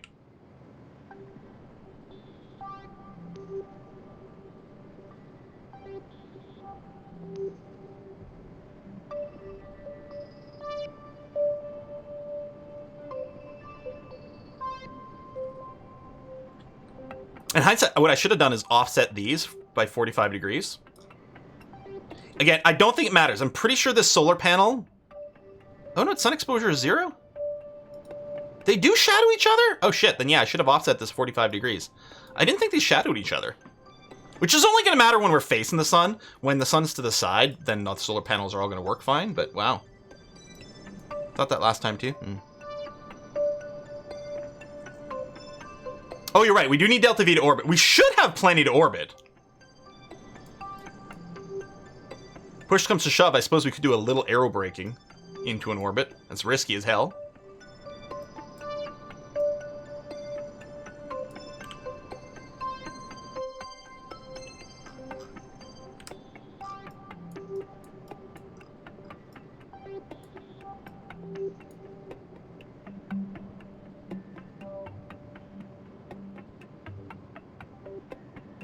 What I'll do is I'll finish the maneuver with as much fuel as we've got here. Then I'll cancel a maneuver node, and we'll plan a new one for the new stage, because then I'll have the calculations right. And we're probably just slightly off because our timings weren't the same. And at this distance, a tiny change has a big impact.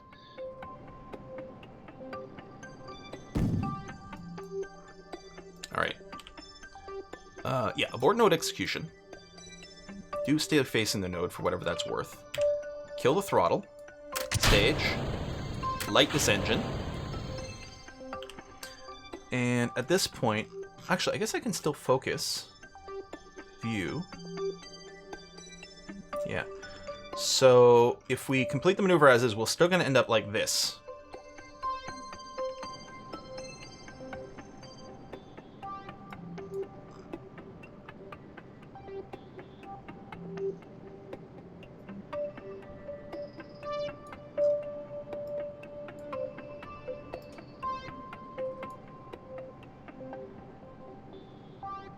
We're going to check the science soon. It's a good question.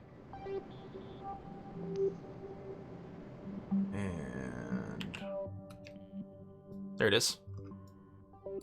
That's our actual path. I'm just burning with 1 tick of shift here. Very, very, very slow. Here, let's go a second tick of shift.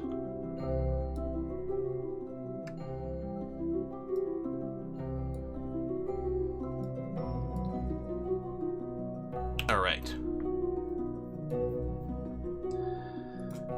Now, what I'd like to do is end up with a periapsis that's much closer. Because it'll be much easier to circularize if our periapsis is much closer to Duna. So, let's figure that out. What I'm going to do is do this, get my satellite, make a new maneuver node. Yeah, sure, 2 hours away is fine. Add a maneuver. Then what I'm going to do is we're going to look at Duna. And rather than me, because these are going to be very delicate movements, rather than me trying to pull some nodes here, I'm going to do some clicks over here. In fact, let's lower this to like 0.1 movements. And then, yeah, you can see how like little it's going to be.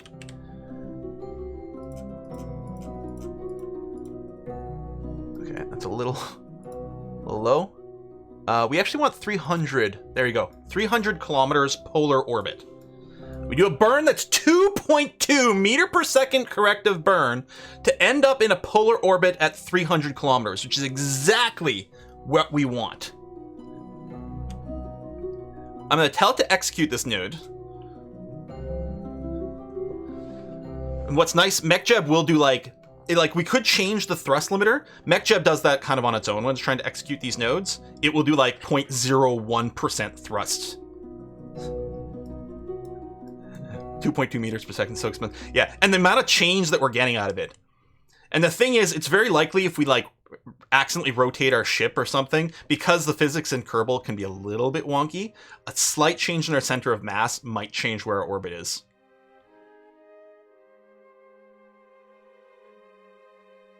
All right, there's the maneuver. Everything is off. Great. Let's take a look at what it looks like. All right, no, we're pretty bang on. 350 kilometers. Seems like a great place to be. I love it. And when do we get there in 347 days. Cool. Let's save. Let's set an alarm.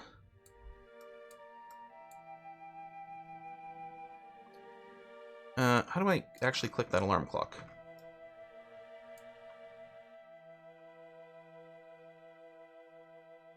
Do I just click here? No.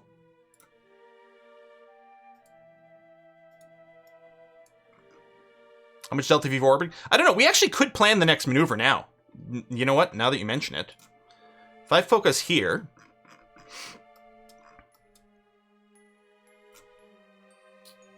Add maneuver.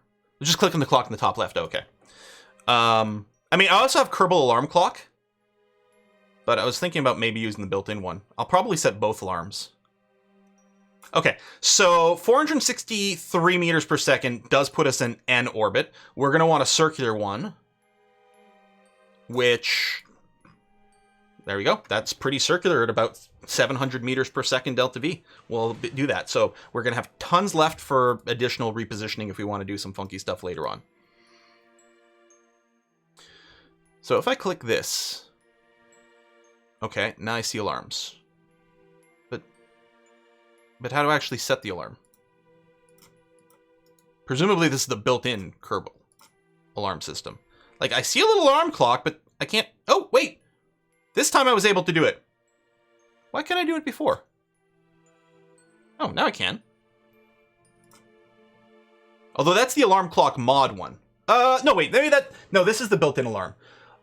So maneuver 1, event margin. Let me know, like... 5 days ahead of time.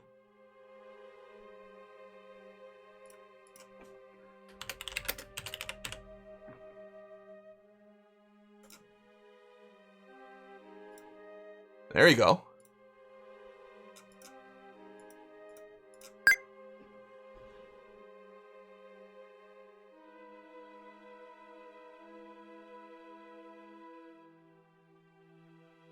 Display on-screen message. Display if it isn't for the active vessel.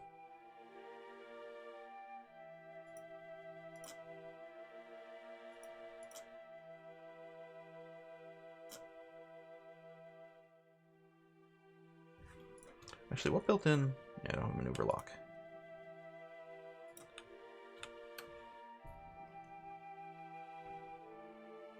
Do it. I feel like I want this. I want to be told even if it's not the active vessel. Oh, you can actually pause the game. Play a sound. Apply changes. I've not used this built-in alarm system before. And part of me thinks I should really set an alarm with Kerbal alarm clock.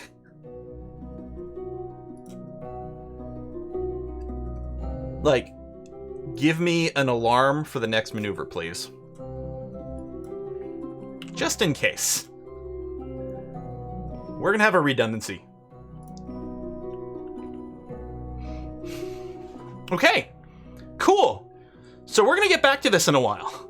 In a long while. But in the meantime, our little pretty probe here, and it is quite pretty, is just gonna make its way over to Duna. And hopefully, we're not gonna have a problem getting our radio signal to work. Okay, cool. Yeah, we didn't plan the launch window timer. We just YOLO'd it. Because yeah, you can get there, I think, in a couple extra days, or sorry, 200 days, and with like much less delta V than we used. But we used no maneuver planners at all for this. All we did is launch and eyeball it to prove that it could be done. Okay, so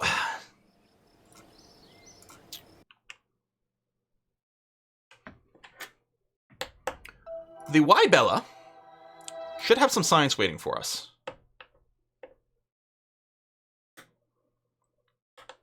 Minimum's about 70 days. Good target of 100 days. Wow, yeah, you could make it a lot faster. So, this is our space station, which was formerly a rover, but is now a space station. And it has 129 science stored up inside of itself.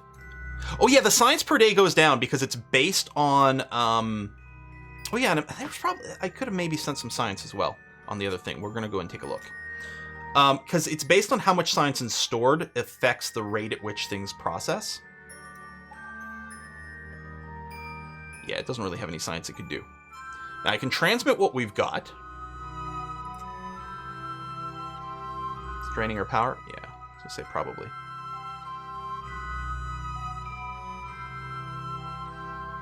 our antenna here. Is it set to...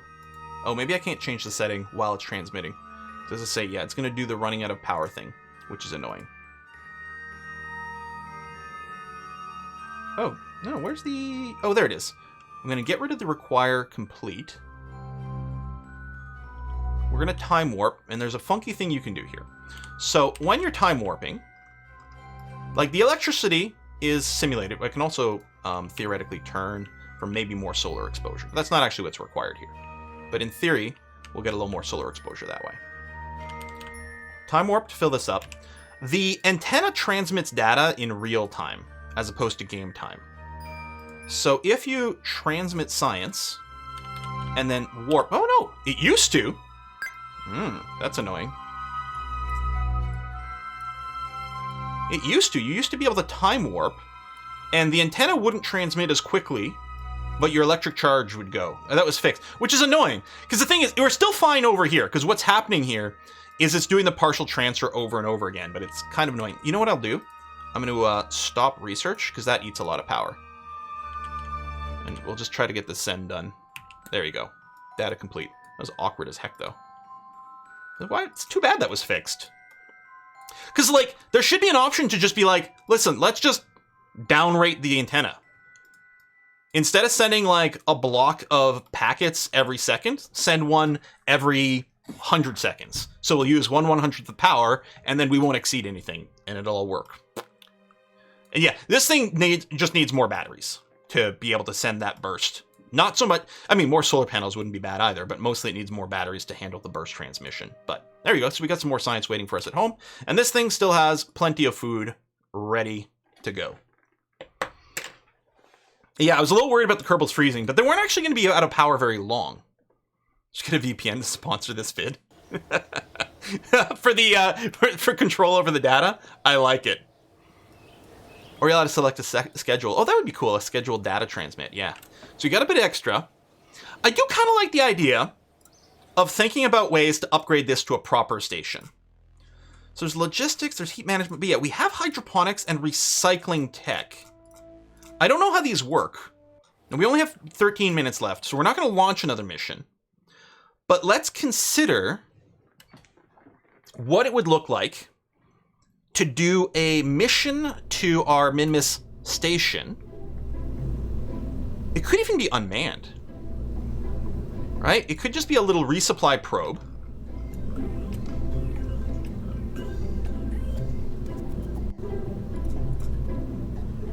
Where are the docking ports?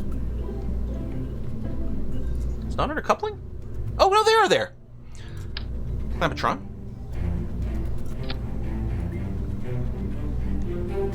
And this is just going to be a new module that's supposed to clamp on. So really, actually, we'd like this to have extra connections. We'd actually wouldn't mind it if it was fairly, like, long. I mean, it's not disposable. This thing is not disposable because theoretically it's going to have a recycling. But we could have, like, a big fuel tank like this. And then it could have... Like, it could act as a bit of a junction for more station components in the future. So if we go down to life support, presumably...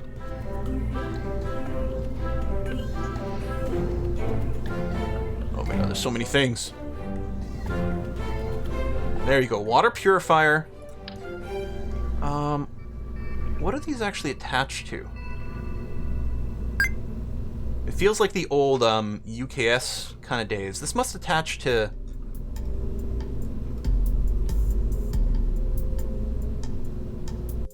We need the sections to be crew transferable. I don't know if the crew needs to get in here. Oh, I use C-Can, Garlic 8. Oh, greenhouse containers. That sounds quite cool, but... Cargo container, you think? Let's take a look. Payload? There's the service bay, the modular store end. How's that supposed to kind of look? That's interesting. Hang on. Just to get a sense of this thing.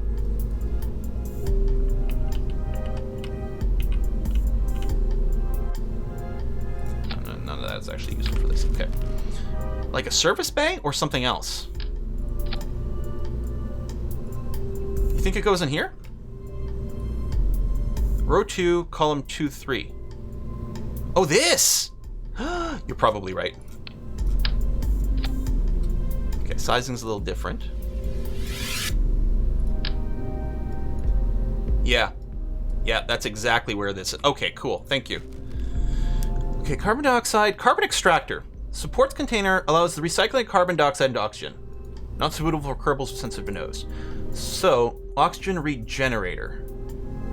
Input electricity, carbon dioxide. Outputs oxygen and waste. Cool. Electron container. It takes... Oh, it splits clean water into oxygen and hydrogen. We still need the water, though. Fertilizer. Greenhouse. Oxygen container. Savagery reactor. This turns CO2 and hydrogen into clean water and waste. This turns wastewater into clean water and waste. Well, okay, this sounds like something we need.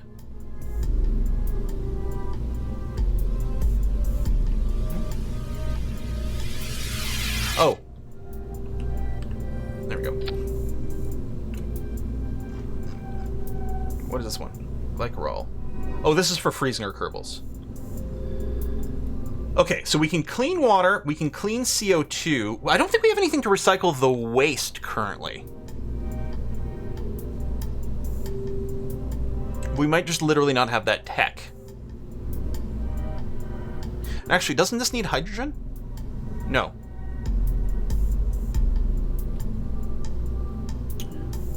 So, our hydroponics, can we make fertilizer out of it?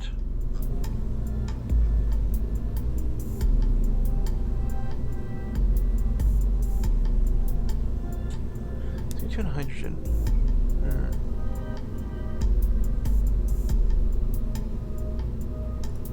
No, this greenhouse is quite large. It takes fertilizer, clean water, and CO2. It makes oxygen and food. Do I have a larger version of this storage bay? Not currently. So this becomes kind of awkward to place in. Although, apparently it'll let me do that.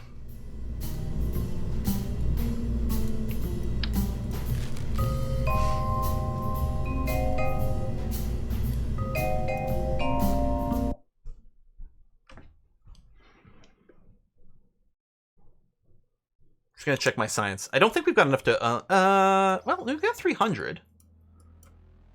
This logistics over here, there you go. There's the bigger storage. Yeah, okay, hold on. Let's unlock this. I'm sure the physics won't be a problem at all. Yeah, it's not like the physics broke on our last spaceship. Well, actually, our last one to Duna is fine. It's the one before that, the one we recovered today, where, oof. Okay, so now, payload. Okay, we can get the bigger one, which gives us a few more options, including the bigger containers over here too. Okay, greenhouse containers. So what's your deal, man? Cargo pod. It does also make science experiments, so we can get science to experiment growing things in space, which is very cool. I suspect this is...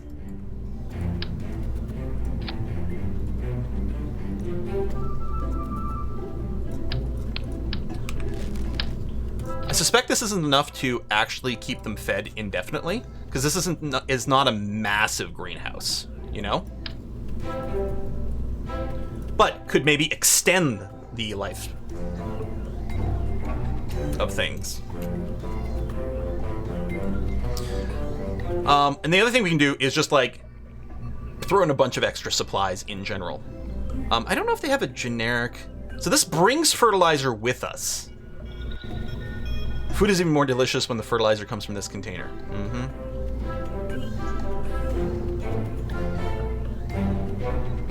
I mean, I can just bring a bunch more food. Oh, are these just generic life supports?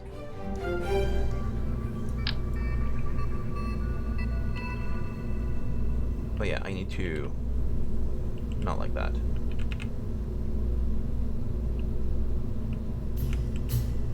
There's... Oxygen, food, clean water. So, I mean, we get a big life support restock over here, in here. maybe a little bit of ways to make some of our resources last a little bit longer. That would be okay. Are there multiple nodes? Oh yeah, so I can use this to attach all kinds of things. So actually, maybe...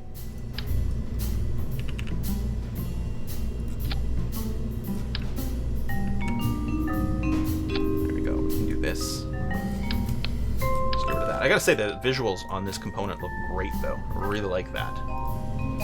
So yeah, that's our carbon extractor, our water purifier. I might want extra wastewater storage. There's a little bit built in, I think, the things, but...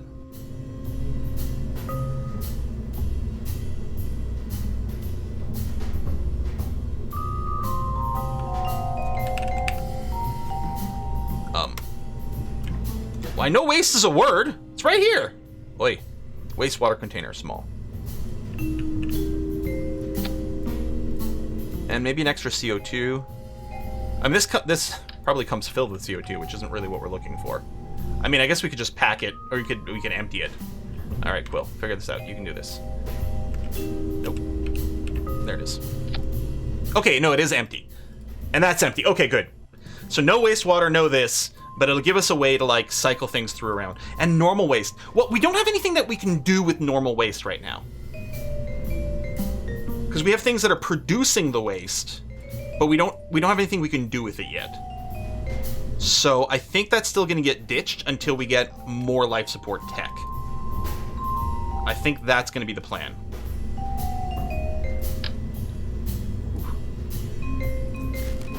Man, these parts are... I guess I'll just put the battery up here. Oh, I'm gonna get another reaction wheel up here too. There we are. Lots of control. It would be a lot easier to dock this with RCS as well. I think the tech I unlocked gave us away. You think so? I'm looking for the things that look like machines. At the waste containers. I don't know, I don't think I got a new...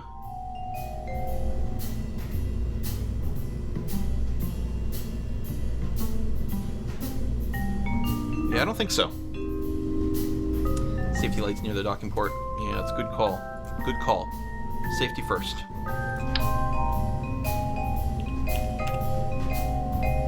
There we are. Something like that.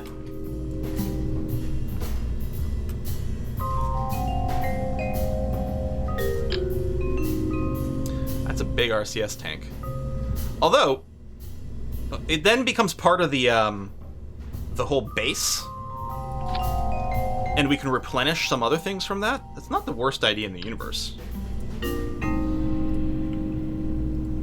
We've got this for extra modules can be plugged into that.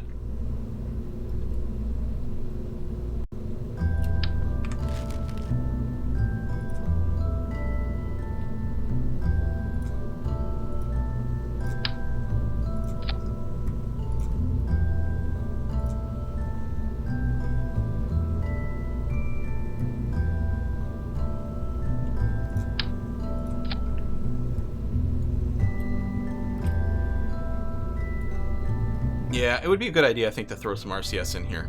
It doesn't need, like, much.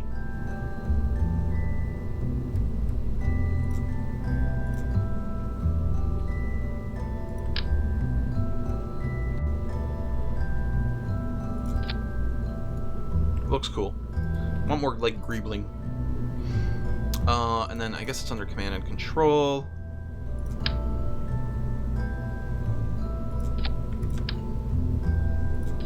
Do something like that.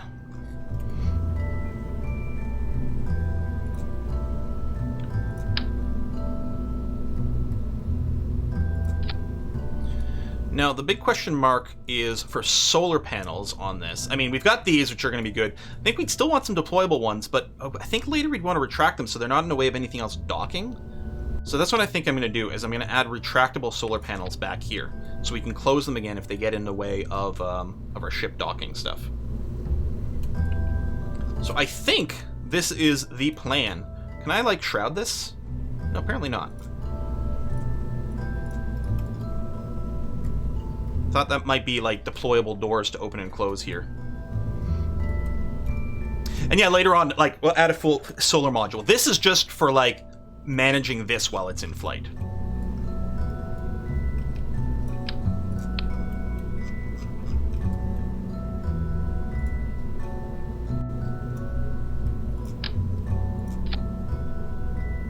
Coupler.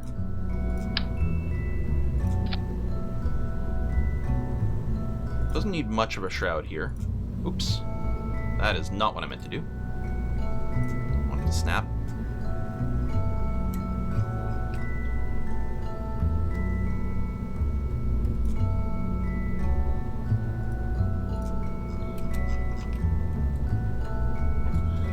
Will you really be able to dock something inside? Seems life support's in the way. What? Over here?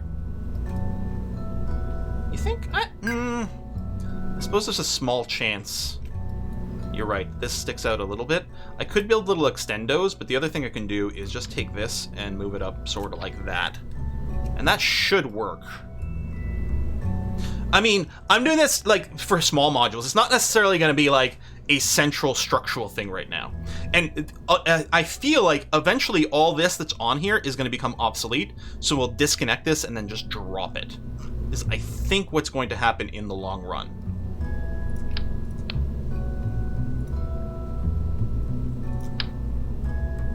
Still don't have the huge fuel tanks.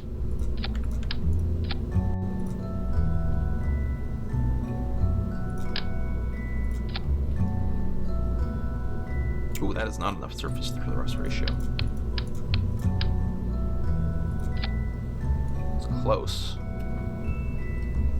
Bring a scanner for science. Yeah, I don't know.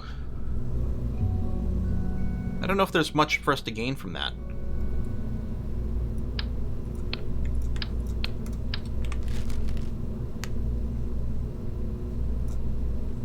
So I'm not sure there's a science experiment we could add to this vessel that would give us much.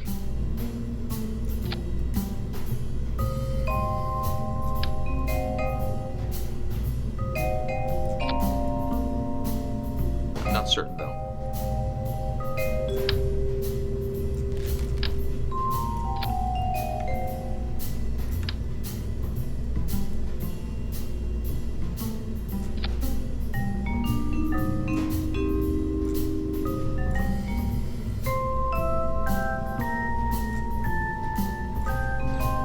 Alright, we're gonna finish this next time.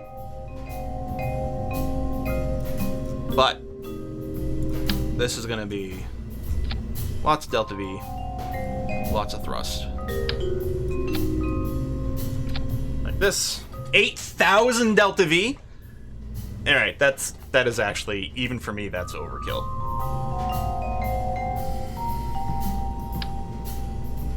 $7,000 Delta V, good surface level thrust. This is all we need. Okay. So this is going to be like the min-miss restock Mark 1. Well, actually, it's like space base? Space station. Station restock. So bring some supplies and also can stay docked for a little while to extend in with some experimental life support. It's not there for long term.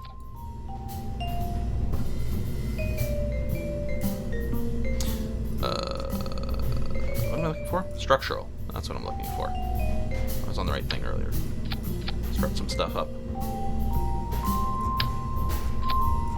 There we go. And then what I might do is auto strut the bottom to the top just to make sure there's some extra redundancy. So it's just after 4, so we're going to go and put it there. We do have some safety lights at the top. Oh, it'll need some winglets as well. Like so. There we go. And I think this will be able to rendezvous with our Minmus station and make sure that all those workers can keep working like crazy. Experimental life supports. Reassuring thing for the guys in station to hear. Well, I mean, they're getting real supplies, and then we're trying to experiment with a little baby greenhouse and a little baby CO2 reactor converter to see if that works. And if it does, we'll try to scale it up to a real module for a real space station in the future. We're gonna go and always put a fin in the end. That's funny because it's French. We're gonna put a cut in here. Next live stream is gonna be on Wednesday, where we're gonna continue Galactic Civilizations 4. Lots of stuff coming up on the YouTube, including, for those of you who don't know, special surprise.